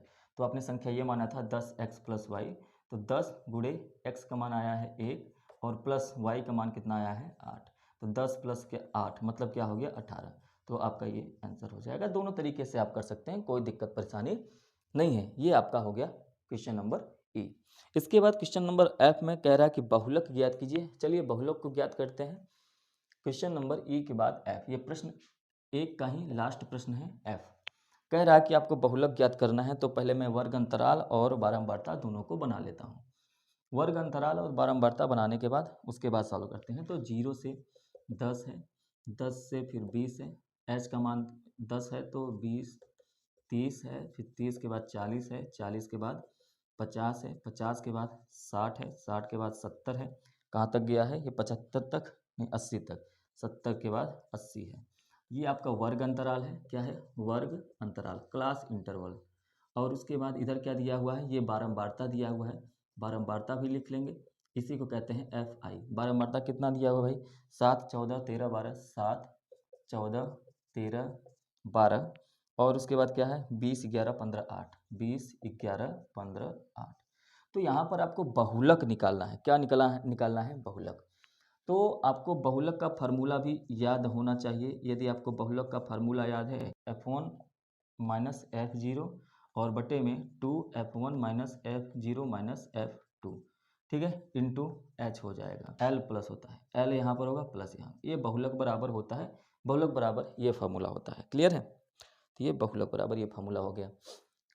अब आपको ये ध्यान रखना है, बहुलक वो होता है जो किसी बारंबारता में सबसे बड़ा अंक हो। सबसे बड़ा अंक इसमें कौन सा है भाई, तो आप देखेंगे 20। ये 20 जो आपको सबसे बड़ा अंक है वही होता है F1। इसके जस्ट पहले वाला जो नंबर होता है, इसके जस्ट पहले वाला जो नंबर होता है वो होता है F0, और इसके जस्ट बाद वाला जो नंबर होता है वो होता है F2। तो आपको F1 F0 F2 निकल गया। अब आपको H निकालना है, तो इसी में कि चलिए 50 में से 40 घटा दीजिए, तो 50 में से 40 घटाएंगे तो कितना आ जाएगा 10। आप देखेंगे किसी में से आप घटाएंगे 10 10 का ही डिफरेंस है सब में। तो H का मान 10 है, L क्या हो जाएगा, इसी का L निम्न सीमा ले लेंगे, ये हो जाएगा L। तो सबका मान निकल गया, H का मान निकल गया, L का मान निकल गया, बस इसी फार्मूला में आप रख दीजिए। चलिए इसी फार्मूला में यहाँ पे रख देते हैं, ध्यान से अब बस देखिए। चलिए देखिए, तो बहुलक बराबर इसी फार्मूला में मान रखते हैं। L का मान कितना दिया है, L का मान है आपका 40, 40 प्लस ब्रैकेट में F1 का मान कितना है 20, F1 का मान है 20 माइनस F0 का मान कितना है 12, बटे में 2F1, 2 गुणे F1 का मान कितना है 20 माइनस F0 का मान कितना है 12, फिर माइनस कितना F2 मतलब 11। इतना माइनस करने के बाद ब्रैकेट बंद करना है, गुणे में h करना है। h का मान कितना आया है 10। तो इतना आप सॉल्व कर देंगे। चलिए इसको सॉल्व करते हैं। तो 40 प्लस ब्रैकेट में 20 में से 12 गया 8 हो जाएगा, ये 20 दूना 40 हो गया, और 12 और 11 जोड़ेंगे तो ये 23 हो जाएगा। 1 2 1 3 1 1 2 23 हो जाएगा, और ब्रैकेट बंद इंटू 10। आगे सॉल्व करते हैं। तो 40 प्लस 8 बटे में क्या हो जाएगा, 40 में से 23 घटाएंगे, 23 7 30, 30 10 40, 40 गुणे क्या हो जाएगा 11, 10 हो जाएगा, सॉरी 10। अब यहाँ पर आप देखेंगे तो ये 80/17 हो गया। 40 प्लस 80 बटे में 17 हो गया। 10 का गुणा मैंने इसमें कर दिया। इसको सॉल्व कर लीजिए। 17 चौका 68, 680 प्लस 80 बटे में 17, और इसको जब आप सॉल्व करेंगे तो 0 8 8 16 6 हाथ में लगा 1 और 6 760 बटे 17, 44.7 इसका आंसर आ जाएगा। ठीक है, इससे में जब आप इसको भाग देंगे तो यही आपका 44.7 क्या हो जाएगा, आंसर हो जाएगा। बिल्कुल सटीक और सही आंसर है। इस हिसाब से आपका क्वेश्चन नंबर 1 में सभी क्वेश्चन हो गए हैं। क्वेश्चन नंबर आपका है 2। प्रश्न नंबर 2 का, अच्छा पहला तो सिलेबस से ही हट गया है, एल्गोरिथम यूक्लिड विभाजन वाला तो करना ही नहीं है। सीधे बी पे आते हैं। प्रश्न नंबर 2 का बी। प्रश्न नंबर 2 का बी क्या कहता है, ध्यान से देखिए। कह रहा आप क्वेश्चन को पहले पढ़िए आराम से, वीडियो पॉज करके क्वेश्चन को एक बार पढ़ लिया करिए, जिससे आप लोगों को ये पता चल जाए कि हाँ ठीक है, इस प्रश्न में करना क्या है। कह रहा है एक सीधा राजमार्ग एक मीनार के पाद तक जाता है। पाद का मतलब पैर होता है। यहाँ से एक लाइन खींची गई है और एक ये मीनार है, इस पे एक व्यक्ति खड़ा हुआ है। तो कोई दिक्कत नहीं है, व्यक्ति चाहे जितना भी, व्यक्ति कितना होगा मीनार से, तो उसके ऊंचाई की तुलना में कम ही होगा, तो व्यक्ति की ऊंचाई आपको नहीं लेनी है। आप चाहे तो भी ले लीजिए, कोई दिक्कत नहीं है। तो हम ये मान लेते हैं यहाँ तक मीनार है और ये व्यक्ति खड़ा हुआ है, और ये जो टोटल ऊंचाई है, यहाँ से टोटल ऊंचाई h है। ये जब व्यक्ति देखता है, किसको देखता है, यहाँ पे शिखर पे खड़ा होकर एक आदमी को कार से आते हुए देखता है, अच्छा कार से देखता है तो अवनमन कोण कहता है, क्या कहता है, 30 अंश के। अच्छा यहाँ से यदि आप एक अवनमन कोण बनाएं, है ना, इसके अनुसार, तो ये बनेगा यहाँ पर एक व्यक्ति यहाँ पे है, तो आप देखेंगे ये जो 30 अंश होगा यही अवनमन कोण बनेगा। इस तरीके से 30 अंश बनेगा। ठीक है, तो हम ये समझते हैं कि वो व्यक्ति नीचे देख रहा है और कार जो है वो यहाँ पर है। तो ये जो होता है इसके कुछ समय बाद, 6 सेकेंड के बाद, ये एक समान चलने के बाद वही अवनमन कोण 60 हो गया। अब यही अवनमन कोण क्या हो जाएगा, फिर उसके बाद 60 हो जाएगा। तो ऐसे समझ लेते हैं कि ये उन्नयन कोण यहाँ पे वो कार आ गया 60। लेकिन यहाँ से यहाँ तक आने में उसको 6 सेकेंड का समय लगा है। तो कह रहा है कि अच्छा यहाँ से यहाँ तक आने में उसको कितना समय लगेगा, तो हम मान लेते हैं t सेकेंड का समय लगेगा यहाँ से यहाँ आने में। ठीक है, तो यहीं से यहाँ तक का ये जो ये 30 है, ये 30 के बाद ये कितना हो जाएगा 60। अवनमन कोण आपसे कह रहा है, तो आपको इसको इस चित्र से भी आप समझ सकते हैं। ठीक है, तो चलिए अच्छी बात है। अब इसके बाद समझते हैं, अच्छा यहाँ से यहाँ तक की दूरी क्या होगी। तो हम लोग ये मान लेते हैं, क्योंकि वो नाव है, सॉरी कार है, तो कार से इस तरीके का प्रश्न मैंने कल कराया था आपको। यदि कार यहाँ से यहाँ तक जा रही है तो चाल दूरी क्या हो जाएगा, तो दूरी बराबर चाल गुणे समय, चाल गुणे समय, है ना। Distance equal to speed into time. अब यहाँ पे दूरी यहाँ से यहाँ तक निकालना है, तो एक काम करते हैं कि यहाँ से यहाँ तक की दूरी, चाल जहाँ पर भी होगा समान ही होगा, लेकिन समय कितना लगा है 6। तो आप देखेंगे यहाँ से यहाँ तक की दूरी जो है वो 6x हो गया। यहाँ से यहाँ तक की दूरी कितना हो गया, 6x की दूरी हो गई। उसके बाद उसी तरीके से ये चाल तो वही होगा, x ही होगा, लेकिन यहाँ से यहाँ तक आने समय में कितना लग रहा है, t सेकेंड, तो t हो गया। मतलब यहाँ से यहाँ तक की जो दूरी हो गई वो क्या हो गई, xt दूरी होगी। तो आपको यहाँ से यहाँ तक की दूरी पता होगी, यहाँ से यहाँ तक की दूरी, अब कोई दिक्कत है ही नहीं। तो अब देखते हैं, ये दूरी है, यहाँ से a मान लेते हैं, इसको b मान लेते हैं, इसको c मान लेते हैं, तो AB बराबर ये हो गया और BC बराबर ये हो गया दूरी। चलिए अब इसको सॉल्व करते हैं। सबसे पहले हम लोग A से लेके C तक की दूरी को देखते हैं, मतलब ABC, इसको D मान लेते हैं, तो ट्रायंगल ADC में, इस बड़े वाले ट्रायंगल में देखते हैं। ऐसे लिख भी सकते हैं ट्रायंगल ADC में। तो इसका मतलब क्या हो जाएगा, tan थीटा बराबर, tan थीटा, थीटा का मान कितना है 30 डिग्री, tan थीटा बराबर लंब बटा आधार, क्या होता है लंब बटा आधार। तो लंब कितना दिया हुआ है h है, आधार कितना दिया हुआ 6x plus x T, 6x plus x T. क्यों हो जाएगा ये? क्योंकि यहाँ से यहाँ तक की टोटल दूरी हमको ऐड करना है। तो 10 एक 30 अंश का मान 1/√3 h बराबर बटे में हो जाएगा 6x प्लस एक्स टी। तो आप ध्यान से देखेंगे तो h बराबर क्या हो जाएगा, h बराबर हो जाएगा 6x प्लस एक्स टी बटे में सॉरी h बराबर क्या हो जाएगा, नहीं सही था, एक्स टी बटे में √3, इक्वेशन नंबर फर्स्ट। अब इसके बाद यहाँ पर दूसरे वाले में चलते हैं, ट्रायंगल BDC में। ट्रायंगल BDC में यदि आप देखें तो tan थीटा बराबर tan 60 डिग्री हो जाएगा, लंब बटा आधार ही होगा, लंब बटा आधार ही होगा। तो लंब कितना है, h है, आधार कितना है, अब यहाँ से यहाँ तक आधार xt बस है, तो xt कर लेते हैं। tan 60 अंश का मान √3 होता है, h बटे में xt हो जाएगा। तो यहाँ से h का मान कितना हो जाएगा, √3 xt बराबर h, equation number second. Equation number second को पुट करने पर कहाँ पर, इक्वेशन नंबर फर्स्ट में। समीकरण 2 को 1 में रखने पर, जब आप समीकरण 2 को 1 में रखेंगे तो क्या हो जाएगा, h के स्थान पे √3 x रखेंगे। तो √3 xt बराबर क्या हो जाएगा, 6x plus x T upon √3। यही हो जाएगा जब आप इस h के मान को कहाँ रख देंगे, इस h के स्थान पर रख देंगे। तो आप यदि आप इतना रख दिए हैं तो आगे देखिए, इस √3 का गुणा इसमें कर देंगे तो √3 का गुणा √3 में करेंगे 3xt हो जाएगा बराबर 6x प्लस एक्स टी। इस xt को इस तरफ लेके आएंगे 3xt माइनस एक्स टी बराबर 6x। अब आप ध्यान से देखिए, यदि 3xt में से एक xt घटा देंगे तो 2xt आएगा और 6x हो जाएगा। यहाँ से x और x कट जाएगा, 2 3 6 हो जाएगा। तो t बराबर आपका आ गया 3 सेकेंड, क्योंकि हमने शुरू में ही इस t को क्या माना था, यहाँ पर यहाँ से यहाँ तक में लगने वाले समय को हमने माना था। इसका आंसर आपका 3 सेकेंड आ जाएगा। क्लियर है? क्वेश्चन को अच्छे से पढ़ेंगे और इसको अच्छे से सॉल्व करेंगे। क्वेश्चन नंबर सी में चलते हैं। अब ध्यान से क्वेश्चन पढ़िए। एक बात मैं आपको बता दूं कि ये जितने भी आप प्रश्न कर रहे हैं ना, इसका डिस्क्रिप्शन में लिंक देखेंगे, उस लिंक पे क्लिक करेंगे तो वो लिंक सीधे आपको पीडीएफ तक ले जाएगा। यदि आप इस सेट, आपके पास ये सेट नहीं है, क्वेश्चन हालांकि बोर्ड पे आ जा रहे हैं, लेकिन यदि आपको लगता है कि ये मेरा पूरा पेपर जो है, ये पेपर मेरे पास हो, तो आप डिस्क्रिप्शन में लिंक पे क्लिक करेंगे, सीधे आप पेपर पे जाएंगे, पेपर को डाउनलोड करिए, आपके पास पूरा पेपर हो जाएगा। हाँ, ये है कि पेपर जो है वो आपको बिल्कुल यही पीडीएफ वाला फॉर्म मिलेगा। जो क्वेश्चन कट गए हैं वो क्वेश्चन आपको नहीं मिलेंगे। ठीक है, दोनों रूप में मिलेंगे आपको। ये वाला भी पीडीएफ मिलेगा, बुक वाला भी हिंदी में मिलेगा, हिंदी इंग्लिश दोनों के लिए ये वाला पीडीएफ मिलेगा। ठीक, चलिए क्वेश्चन नंबर 2 के सी को आराम से देखिए। कह रहा है कि बिंदु ए, 2 बिंदु है, एक बिंदु। अच्छा, इसको लगाने से पहले मैं आपको कुछ चीज़ें नोट करके बताता हूँ कि इसको कैसे समझना है। क्लियर है? चलिए देखिए कैसे करेंगे। सबसे पहले कहा जा रहा है, इस प्रश्न को पढ़ने के बाद आपको लगेगा कि एक रेखाखंड है, एक रेखाखंड है इस तरीके से, और यहाँ पर इस तरीके से बना हुआ है।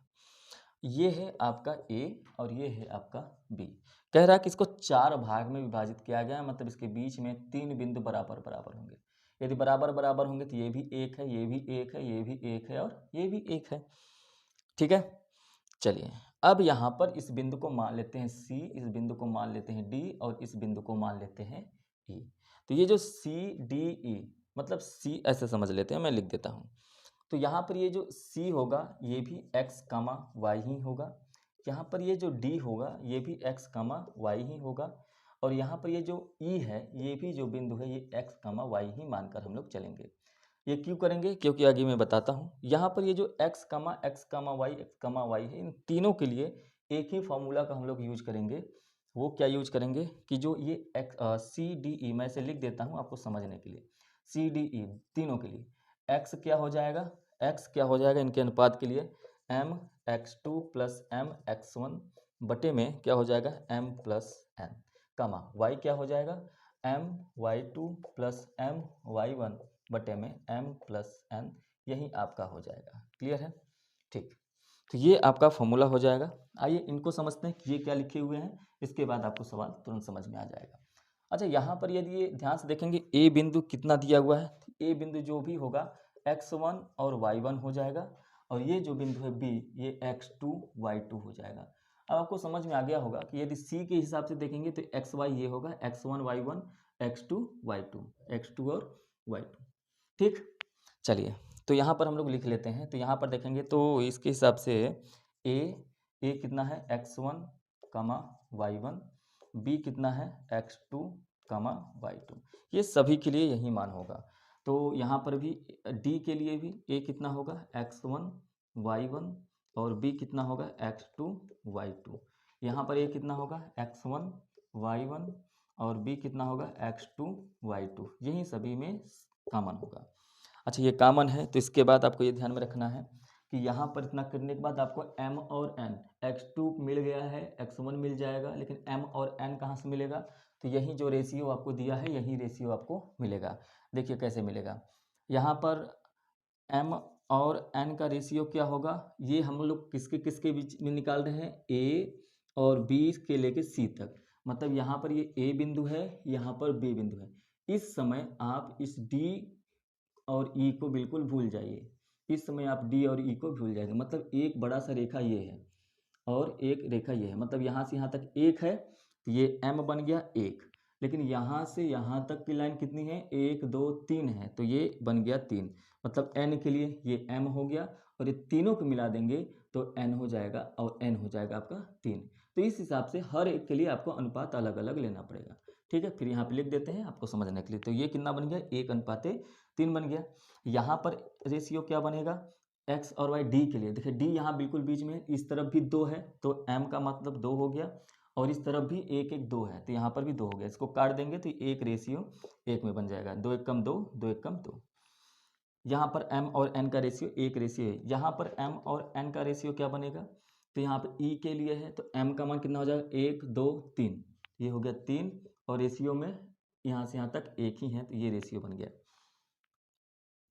ठीक है, यहाँ पर आपको देखिए ध्यान से क्या कह रहा है कि इस प्रश्न में ये कह रहा है कि आप इसको इसमें जितने भी आपको बिंदु निकालने हैं, 3 बिंदु आपको निकल के आएंगे। कौन कौन से बिंदु, एक आपका C निकल के आएगा, एक आपका D निकल के आएगा और एक आपका E निकल के आएगा। और C D E तीनों बिंदुओं के लिए यही फॉर्मूला होगा। तो चलिए सबसे पहले C को निकालते हैं, देखते हैं C बिंदु में क्या आएगा। तो C बिंदु के लिए हम लोग इन दोनों को फॉलो नहीं करेंगे। अच्छा इसमें एक बार काम करते हैं, ए जो दिया है वो -2,2 -2,2 दिया है, और जो बी दिया है वो कितना दिया है, 2,8, ये 2,8। तो आपको ये समझ जाना है कि x2 का मान 2, y2 का मान 8, x1 का मान -2, y1 का मान 2। तो सबसे पहले c के लिए तो हम लोग इसमें फॉलो करेंगे, m और n का रेशियो कितना है, 1 और 3। मतलब जहाँ पर m है वहाँ पर 1, n जहाँ पर है वहाँ पर 3 रखेंगे। a और b हर जगह के लिए क्या है, अब यहाँ पर आपको समझ जाना है कि a और b कितना है, a का मान है -2 और ये कितना है 2, ये कितना है, ये कितना है 2,8। अब ये आपको समझना है कि ये x1 है, ये y1 है, ये x2 है, ये y2 है। क्लियर है। चलिए सबसे पहले अब देखिए ध्यान से, यदि C बिंदु के लिए देखेंगे, यदि C बिंदु के लिए देखेंगे तो इसमें m का मान कितना है, 1 और n का मान 3 है। तो यहाँ पे 1 रखेंगे गुणे x2 का मान कितना है, तो अब इसमें देखने के बजाय अब इसमें देख सकते हैं x2 का मान 2 है और प्लस m का मान कितना है, 1, ये m, ये n होगा, ये n हो जाएगा, ये n होगा। तो अब देखिए ये एक n का मान कितना है, 3 है, 3 गुणे x1 का मान कितना है, -2, तो यहाँ पे रखेंगे -2। ठीक है, m+1, 1+3 कामा, ये x के लिए है और ये y के लिए, y बिंदु के लिए। तो m का मान 1 गुणे y2 का मान कितना है, y2 का मान 8 है, y2 का मान कितना है 8, प्लस n कितना है 3 है, y2 का मान, y1 का मान कितना है, तो y1 का मान 2 है, यहाँ पर रखेंगे 2 बटे में 1+3। क्लियर है। अब देखिए ध्यान से कि इसको सॉल्व करेंगे, 2 1 कम 2 माइनस 3 दूना 6, लेकिन माइनस में हो जाएगा, -6 बटे में 3 1 4, कामा 8 1 कम 8 प्लस 2 3 6 बटे में 4। इसको सॉल्व करेंगे तो ये माइनस हो जाएगा, 6 में से 2 घटाएंगे, -4 बटे में 4, कामा 8 6 14 बटे 4। इसको काटिए तो ये -1 आ जाएगा, और 2 सत्ते 2 दूना 4, 2 सत्ते 14, ये 7/2। मतलब जो C बिंदु है वो -1, 7/2 पर आएगा। कितने पे आएगा, -1, -1, 7/2। तो ये जो C बिंदु है ये कितना आ गया, ये आ गया है -1, 7/2। चलिए अब डी को निकाल लेते हैं इसके हिसाब से। यहाँ पर अनुपात कितना है, 1:1। इसको आप लोग नोट कर लेंगे वीडियो पॉज करके। उसके बाद में डी का इसी पे बताता हूँ। डी पर यहीं बताएंगे तो ये बिंदु जो है वो डी हो जाएगा। ये सारी चीज़ें सेम रहेंगे, बस आपको एम और एन का मान बदलेगा। तो x1 y1 तो सब सेम वहीं रहेगा ना, x1 y1 y2 y2 सब सेम है। एक और एक मतलब जहाँ पर m है वहाँ पर भी एक, जहाँ पर n है वहाँ पर भी एक। ये क्या हो जाएगा, एक। ये एक एक दो हो जाएगा, 1+1, 1+1 ये भी हो जाएगा, ये भी एक है। और ये n का मान जहाँ पर 3 था वो 1 हो जाएगा। अब हम लोग इसको सॉल्व कर लेते हैं। जब d के मान को सॉल्व करेंगे तो ये कितना हो जाएगा, 2 प्लस 2 प्लस नहीं 2 -2/2 कामा 8 1 कम 8 प्लस 2/2। तो ये -2 0 हो गया, 0 कामा 8 2 10, 10/2 मतलब क्या हो जाएगा 5, मतलब 0,5। ये जो डी का मान आया है ये 0, कितना आ जाएगा 5 आ जाएगा। सेम इसी तरीके से अब आपको ई का निकालना है तो रेशियो 3 और 1 का है, तो यहाँ पर m के जगह पे 3 और n के जगह पर 1 रखना है। x1 x2 हमेशा x1 y1 x2 y2 ये हमेशा सेम ही है, उनका मान नहीं बदल रहा है। तो रेशियो का मान बदल रहा है, तो यहाँ पर देखिए 3 और 1 हो गया, तो यहाँ पर क्या हो जाएगा, m का मान 3, यहाँ पर n का मान 1, यहाँ पर बिल्कुल सही है, कोई दिक्कत नहीं। यहाँ पे m का मान कितना हो जाएगा, 3 हो जाएगा, और यहाँ पे n का मान 1 है। लेकिन नीचे क्या हो जाएगा, 3+1, 3+1। चलिए इसको सॉल्व कर लेते हैं। अब ये ई के लिए है, किसके लिए है, ई के लिए। 2 3 6 -2/4 कामा 38 24 प्लस 2/4। तो 6 में से 2 गया, 4/4 कामा 24 2 26/4। इसको काट लीजिए, 1 आ जाएगा, और इसको काटेंगे 4 6 का 24, 6 आएगा, 1,6। तो ई का मान कितना आ जाएगा, 1,6। तो ये जो बिंदु होंगे ये बिल्कुल इस तरीके से बटे हुए हैं। जो यहाँ पे ये गलती हो गया, ये गलती हो गया, ये गलत काट दिए हैं। 26/4 है ना, 26/4 है तो 2 13 और 2 दूना 13/2, ये कितना आएगा 13/2। ये थोड़ा सा गलती हो गया तो इसको सुधार लेंगे, 13/2। ये बिल्कुल सटीक सभी का आंसर हो गया। क्लियर है, इसको आप नोट करेंगे अच्छे से, वीडियो को पॉज कर करके आपको नोट करना है। क्लियर है, चलिए अब हम लोग क्वेश्चन नंबर डी पे चलते हैं और डी को सॉल्व करते हैं। डी पर चलते हैं, प्रश्न को पहले ध्यान से पढ़ लीजिए, वीडियो को पॉज करके क्वेश्चन को अच्छे से पढ़ लिया करिए। एक भिन्न का अंश उसके हर से 3 कम है। माना, पहले मान ही लेते हैं कि वो जो भिन्न है वो क्या है, x/y। ऐसा क्लास में मैंने बहुत सारे प्रश्न करवाए हैं और मैंने इसका बेसिक भी बताया हुआ है, तो आप लोग ध्यान से देखिए। माना भिन्न बराबर x/y है, तो कह रहा है, पहला लाइन ये बोल रहा है कि यदि एक भिन्न का अंश उसके हर से 3 कम है।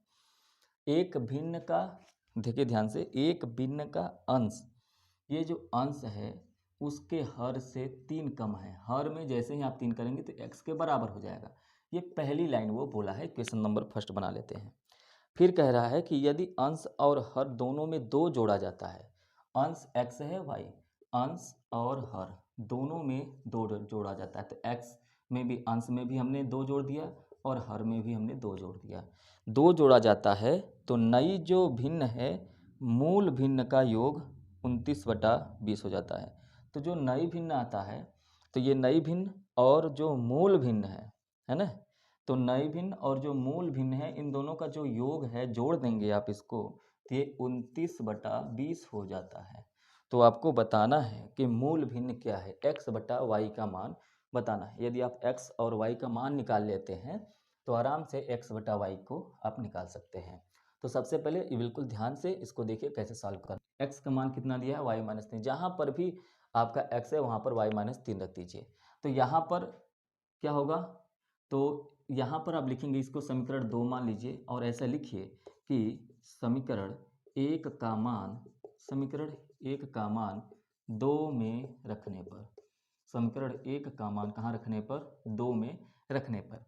तो रख लेते हैं x के जगह पे y-3, तो y-3 + 2 बटे में y+2 नीचे है ही, यहाँ पे प्लस लगा है, प्लस लगा देते हैं। x का मान है y-3 बटे में y बराबर 29/20। अब देखिए यहाँ पे सभी जो वेरिएबल्स हैं वो y ही है, तो अब इसको सॉल्व करने में आसानी होगी। तो y-3 + 2, इसको सॉल्व करेंगे क्या हो जाएगा, y-1, 3 में से 2 घटाएंगे तो 1 आएगा -1, y 2 plus y minus 3/y बराबर 29/20। चलिए एलसीएम ले लेते हैं। और यहाँ पे यदि आप एलसीएम लेंगे तो y प्लस 2 ब्रैकेट में y, दोनों का गुणा करके एलसीएम लेते हैं। तो यदि यहाँ पे y प्लस 2 है, y प्लस 2 का इसमें भाग देंगे तो बचेगा सिर्फ और सिर्फ y। तो y गुणे में हो जाएगा y माइनस 1 प्लस इसका इसमें भाग देंगे तो y कट जाएगा, बचेगा y प्लस 2। तो ये दूसरे ब्रैकेट में y प्लस 2 और दूसरे ब्रैकेट में y माइनस 3, इसका हो जाएगा बराबर 29/20 कर लीजिए। ठीक है, क्या कर लेंगे 29/20 कर लेंगे। अब इसके बाद इसको पूरा करेंगे गुणा।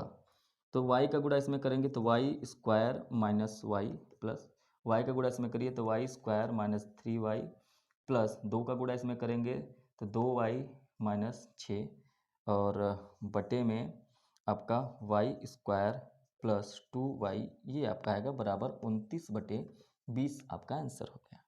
अच्छा, यहाँ पर आपको कुछ दिख रहा है, जोड़ घटा लीजिए। 3y प्लस 2y, दोनों में से यदि आप घटा देंगे तो सिर्फ और सिर्फ माइनस में y बचेगा। माइनस वाई और माइनस वाई जोड़ देंगे तो आपका माइनस 2y बचेगा। तो वाई स्क्वायर जोड़ेंगे 2y² माइनस 2y और माइनस 6। अब बटे में क्या बचा है, वाई स्क्वायर प्लस 2y बराबर 29/20। ये दोनों जो मान है वो 29/20 के बराबर है। अब आगे चलते हैं, आगे चलेंगे और आगे इसको सॉल्व करेंगे।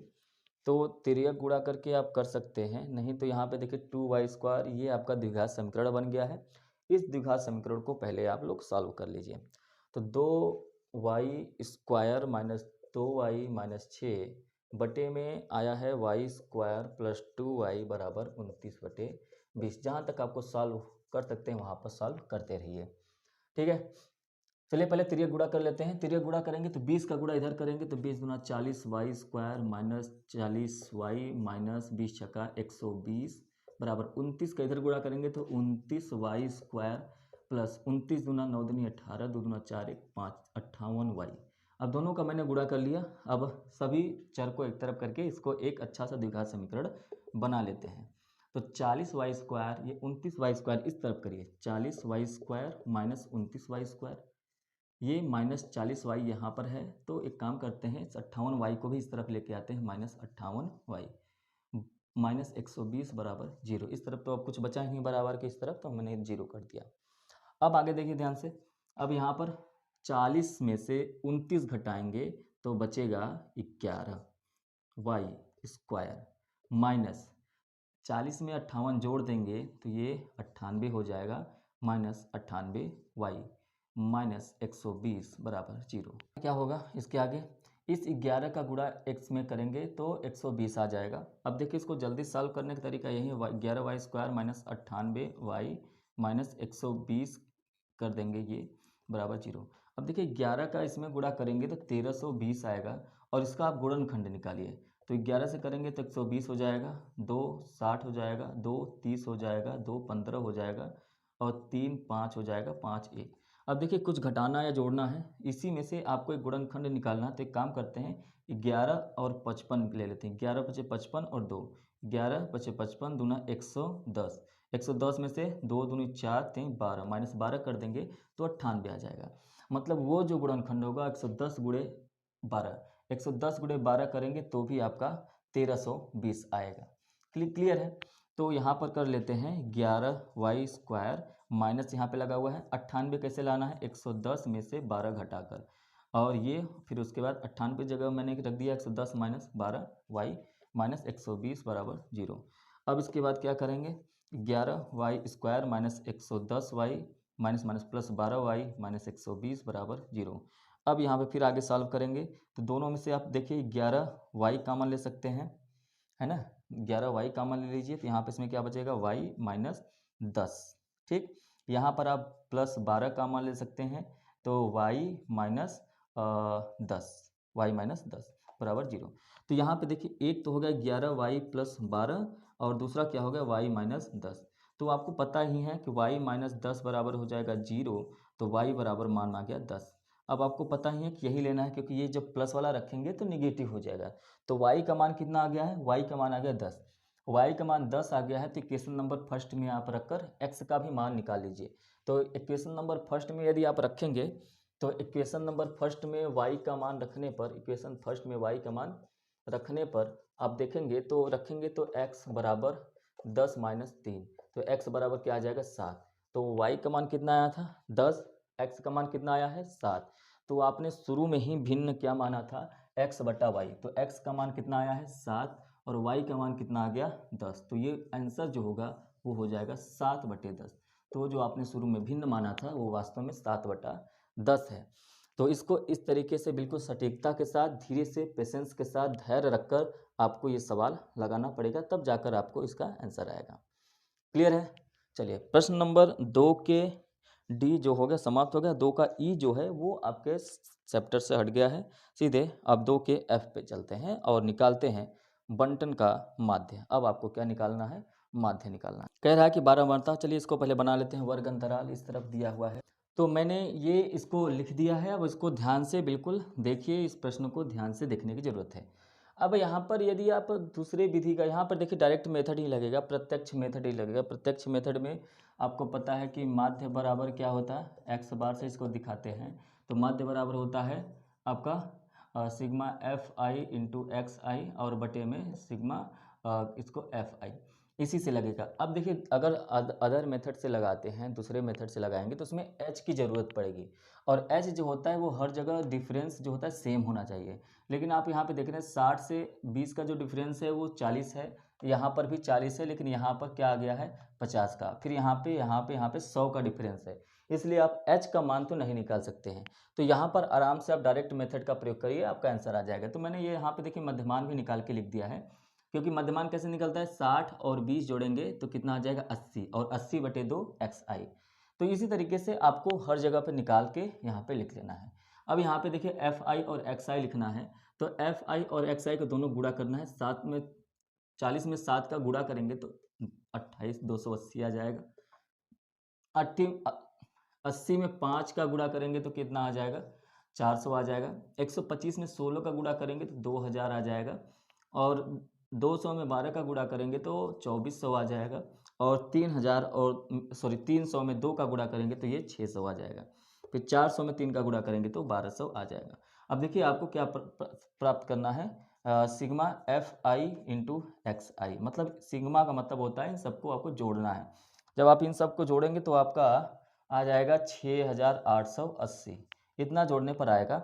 उसी तरीके से आपको ये बारंबारता का भी जोड़ना है, सिग्मा एफ आई, और इसको जोड़ेंगे तो कितना आ जाएगा 12 16 5 5 7 5 12, और उसके बाद 2 3 5 45 आ जाएगा, है ना। तो इसको जोड़ेंगे तो 45। बस इसी को मान को आपको यहाँ पे रख देना है। जब आप x बार मतलब यहाँ पे रखेंगे तो इसका मान कितना आया है 6880, और उसका मान कितना आया है 45 आया है। जब आप इसको भाग देंगे तो आपका आंसर आ जाएगा 152.88, और यही आपका सटीक आंसर होगा।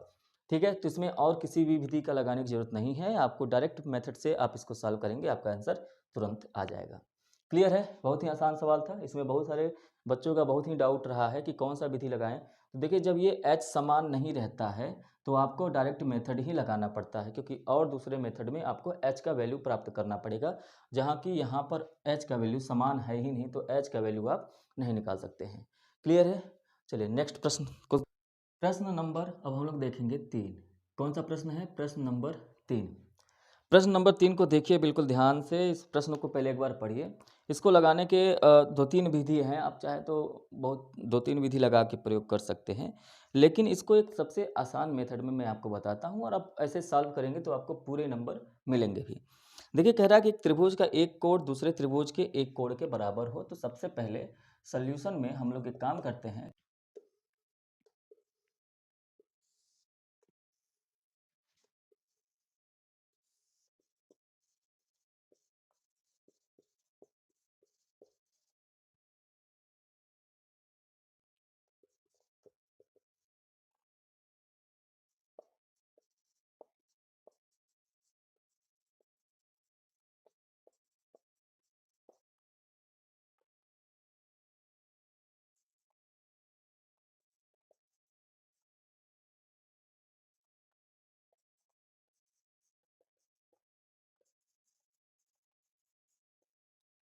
चलिए ध्यान से देखिए, मैंने इसको नोट कर दिया है। अब इसको ध्यान से देखिए कि कैसे इसको सॉल्व किया जाए। चलिए सबसे पहले आपको प्रश्न, आप लोगों ने प्रश्न को अच्छे से पढ़ लिया होगा। तो प्रश्न में देखिए साफ साफ कह रहा है कि दो त्रिभुज हैं, उसको मैंने नाम दे दिया ए बी सी और डी ई एफ, है ना। ये जो मैंने बनाया, ये रचना किया हुआ है मैंने, इसका काम लगेगा इसलिए मैंने रचना किया है। अब यहाँ पर आपको ये पता है कि यदि ये एंगल थीटा है तो ये भी एंगल थीटा है, क्योंकि दोनों का एंगल बराबर दिया है। तो यहाँ पर आपको ये भी बताया कि ए बी और डी ई, ए बी और डी ई ये दोनों भुजाओं का जो अनुपात है ए सी और डी एफ के भुजाओं के अनुपात के बराबर है। यही दोनों समानुपात है, यही आपसे प्रश्न में बोला है। फिर आगे कह रहा है कि इन कोणों को संगत करने वाली भुजाएं जो समानुपाती हैं। इसके बाद कह रहा है कि तो सिद्ध करना है दोनों त्रिभुज समरूप होंगे। तो आपको यही प्रूव करना है बराबर होने के बाद कि सिद्ध क्या करना है कि त्रिभुज ए बी सी समरूप होगा त्रिभुज डी ई एफ के। अब आगे देखिए मैंने क्या किया, मैंने बिल्कुल इस त्रिभुज के बराबर एक जो है त्रिभुज बना दिया। इस कंडीशन में ये जो D और P है वो बराबर हो जाएगा A और B के, D और Q है वो बराबर हो जाएगा A और C के, है ना। तो इस हिसाब से मैंने क्या किया कि DE को यहाँ पे DP बराबर AB हो गया, समझ में आया, DP बराबर AB, और AC बराबर क्या हो गया AB। यही मैंने इसको लिख दिया है कि DE से, इस DE से DP बराबर AB तथा DF से ये जो है डी क्यू बराबर ए सी, डी क्यू बराबर ए सी, एक लाइन काटा और उसके बाद मैंने पी और क्यू को क्या कर दिया, मिला दिया। अब मैंने पी और क्यू को मिला दिया तो हमको मिला क्या, हमको ये मिला कि ए बी बराबर डी पी, ए बी बराबर क्या हो गया, डी पी हो गया, और ए सी बराबर क्या हो गया, ए सी बराबर क्या हो गया, डी क्यू हो गया, ए सी बराबर क्या हो गया, डी क्यू हो गया। ठीक है। अब इसके बाद एंगल ए और एंगल डी ये तो पहले से ही बराबर है। अब इतना हमको मिल गया, ये दिया है। इतना मिलने के बाद अब आप ध्यान से देखिए, यदि इतना मिल गया तो आप इतना तो समझ ही गए होंगे कि यदि ए बी सी ये वाला त्रिभुज, डी पी क्यू ये वाला त्रिभुज, यदि हम दोनों को देखें तो दोनों समरूप हो जाएंगे। ये भी एंगल बराबर है, ये साइड बराबर है, ये साइड, ये दोनों साइड, ये दोनों साइड, मतलब यही त्रिभुज तो यहाँ पे रखा गया है, ऐसा समझिए। यदि दोनों त्रिभुज सर्वांगसम हो जाएंगे क्योंकि तीनों कोण बराबर हो गए और तीनों साइड बराबर हो जाएंगे, तो त्रिभुज ए बी सी ये वाला त्रिभुज और त्रिभुज डी पी क्यू, अभी ई एफ पे ध्यान नहीं देना है, डी पी क्यू ये दोनों बिल्कुल सर्वांगसम हो जाएंगे। सर्वांगसम का होने का मतलब ये होता है कि तीनों भुजाएं भी बराबर और तीनों कोण भी बराबर हो जाएंगे। अच्छा, जो कोण ये होगा वही कोण ये भी होगा, जो कोण ये होगा वही कोण ये भी होगा, इतना तो समझ में आ गया होगा। और ये थीटा थीटा मतलब तीनों कोण बराबर है, जितनी बड़ी भुजा ये है उतनी बड़ी भुजा ये है, जितनी बड़ी भुजा ये है ए सी उतने ही डी क्यू है। तो मैंने कहा कि ये दोनों त्रिभुज आपस में सर्वांगसम हो गए। अब इसके बाद यदि आप यहाँ पर देखें, मैंने कहा था कि आपको दिया गया है क्या कि ए बी बटे डी ई, ए बी बटे में डी ई बराबर है ए सी बटे डी एफ के। सर इस क्वेश्चन नंबर मैंने फर्स्ट माना है। अब उसमें आप एक बात ध्यान देखिए, ए बी बटे डी ई, ए बी बटे में डी ई बराबर ए सी बटे में डी एफ। इस वाले लाइन में देखिए, ये जो ए बी है, ये डी पी के बराबर है कि नहीं, ये जो ए बी है वो डी पी के बराबर है कि नहीं। हाँ बिल्कुल है सर, बिल्कुल बराबर है, क्योंकि हमने अभी यहाँ पे किया है कि डी पी बराबर ए बी। तो आप ये भी देखिए कि ये जो ए सी है वो डी क्यू के बराबर है कि नहीं, बिल्कुल है। तो मैंने ए बी की जगह पे डी पी रख दिया और ए सी की जगह पे डी क्यू रख दिया, तो ये हमको बन गया डी पी बटे में डी ई और डी क्यू बटे में डी एफ। तो मैंने यहाँ पर नोट कर दिया है कि यहाँ पर ये क्यों मिला। उसके बाद ध्यान से देखिए, अब आपको एक नियम पढ़े होंगे कि यदि कोई त्रिभुज है उसके बीच में से कोई दो एक लाइन खींची जाती है, और उसके कौन सी लाइन खींची जाती है, यदि दोनों क्या है, पैरेलल हैं। तो और उसके साथ साथ यदि उसका कोई एक एंगल या दोनों साइड बराबर है तो वो आपस में समरूप होंगे। जस्ट यही उल्टा, बीपीटी के उल्टा से। तो हम लोगों को यहाँ पर ये पता चल गया कि डीपी बटे डीई, डीपी बटे डीई और डी क्यू बटे डी एफ, यदि दोनों का अनुपात बराबर है, दोनों समानुपात में है, तो इसका मतलब पी क्यू और ई एफ दोनों आपस में क्या हो जाएंगे, पैरेलल हो जाएंगे, समांतर हो जाएंगे। तो डीपी के बीपीटी के बिलोम से हमको मिल गया कि पी क्यू और ई एफ दोनों क्या हो जाएंगे, समांतर हो जाएंगे। और यदि ये समांतर हो गया तो आप एक चीज ध्यान से देख ही रहे हैं कि एंगल डी पी क्यू ये वाला एंगल, इस वाले एंगल के एंगल ये और एंगल ये बराबर हो जाएंगे। अब इसके बाद यदि ये बराबर हो गए तो जाहिर सी बात है ये दोनों त्रिभुज यदि यहाँ पे पैरेलल भी हैं तो दोनों, ये वाला त्रिभुज और ये वाला त्रिभुज बड़ा वाला है ना। डी पी क्यू और डी ई एफ दोनों क्या हो जाएंगे, समरूप हो जाएंगे। अच्छा, जब दोनों डी पी क्यू और डी ई एफ समरूप हो गए तो आपने यही तो कहा था कि डी पी क्यू और ए बी सी दोनों आपस में बिल्कुल सर्वांग सम है। इसका मतलब यदि D P Q D E F समरूप है तो इसका मतलब ये भी होता है कि डी ई एफ जो होगा वो ए बी सी के भी समरूप होगा। तो वही मैंने यहाँ पे लिख दिया है कि यहाँ पर एंगल से डी पी क्यू और डी ई एफ समरूप हो गया तो ए बी सी और डी ई एफ भी क्या हो जाएंगे, समरूप हो जाएंगे। बिल्कुल ये सवाल आसानी से प्रूफ हो गया। तो आपको ऐसे ही करना है, एक रचना कर लेना है बिल्कुल उसके बराबर और उसके बाद एंगल से मिला के यहाँ पे वीपीटी का विलोम लगाएंगे, जस्ट उसके बाद आपका आंसर आ जाएगा। एक बार में नहीं समझ में आता क्वेश्चन को, इसी क्वेश्चन को 2 बार 3 बार देखिए, आपको ये प्रश्न आराम से समझ में आ जाएगा। क्लियर है। चलिए नेक्स्ट सवाल पे चलते हैं। नेक्स्ट सवाल है आपका, अच्छा इसमें जो अथवा वाला करके दिया है वो आपके सिलेबस से कट गया है, वो नहीं करना है। क्वेश्चन नंबर 4 का जो पहला दिया है वो भी आपके एनसीईआरटी द्वारा हटा दिया गया है। क्वेश्चन नंबर 5 का दोनों क्वेश्चन हटा दिया गया है, तो बस एक सवाल सॉल्व करना है। चौथे का ये वाला सवाल आपको सॉल्व करना है। तो चलिए क्वेश्चन नंबर 4 पे चलते हैं। नंबर 4, प्रश्न नंबर 5 का कोई भी प्रश्न आपके सिलेबस में नहीं है, दोनों के दोनों कट गए हैं, इसलिए प्रश्न नंबर 5 को छोड़ के प्रश्न नंबर 4 को बस सॉल्व कर लेते हैं। एक मोटर बोट, क्वेश्चन नंबर देखिए और क्वेश्चन को पढ़ के आराम से, कह रहा है कि एक मोटर बोट है जिसकी स्थिर चाल में और स्थिर जल में चाल 18 किलोमीटर प्रति घंटा है। ठीक है, 18 किलोमीटर प्रति घंटा। तो किसकी चाल है ये, नाव की चाल है। किसकी चाल है, नाव मतलब मोटर बोट।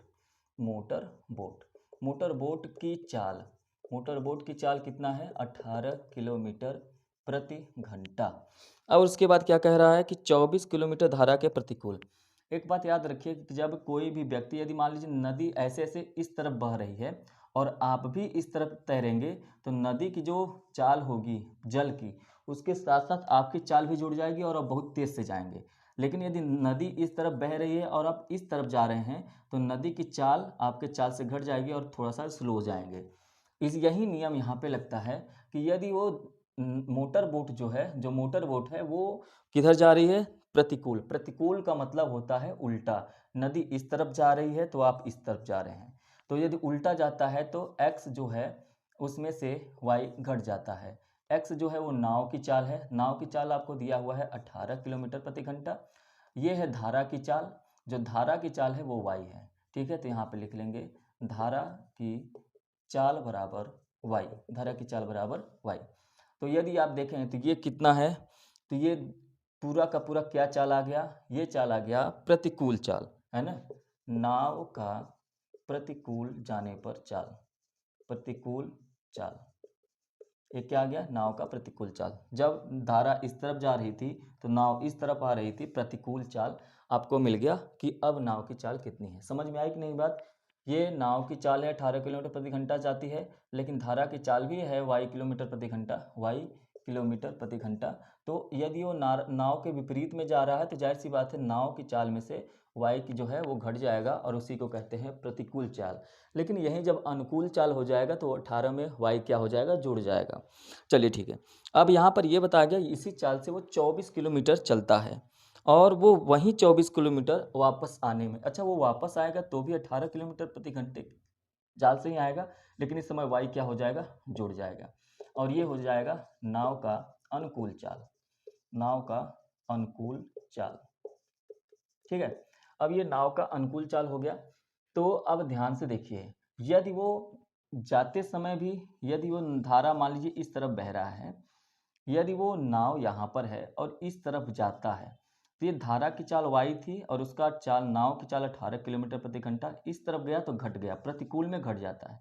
लेकिन ये गया यहाँ से लेके यहाँ तक कितना गया है, 24 किलोमीटर गया है। धारा की चाल तो वही रही होगी जो बह रही थी इस हिसाब से, और वो फिर यहाँ से लौट के आता है ये 24 किलोमीटर, फिर वो लौट के आता है 24 किलोमीटर।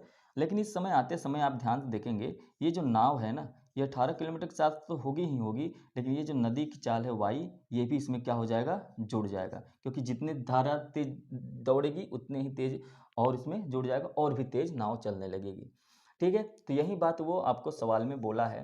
तो अब ध्यान से देखिए, अब ध्यान से देखेंगे तो कुल दूरी, यदि आप देखें तो कुल दूरी कितना हो गया, कुल दूरी हो गया 24 किलोमीटर गया और फिर 24 किलोमीटर आया, तो 48 किलोमीटर हो गया कुल दूरी। 48 किलोमीटर, है ना। और कह रहा है कि जब जाता है तो मान लीजिए जब जाता है, जाने में लगा समय कितना हो जाएगा, यदि हम समय मान लें t था, तो आने में फिर समय लगा होगा, है ना। तो आने में समय कितना लगेगा, आने में लगा समय तो जितना भी लगा होगा कोई दिक्कत नहीं, मान लीजिए आप t1 इसको मान लीजिए तो t2 हो गया।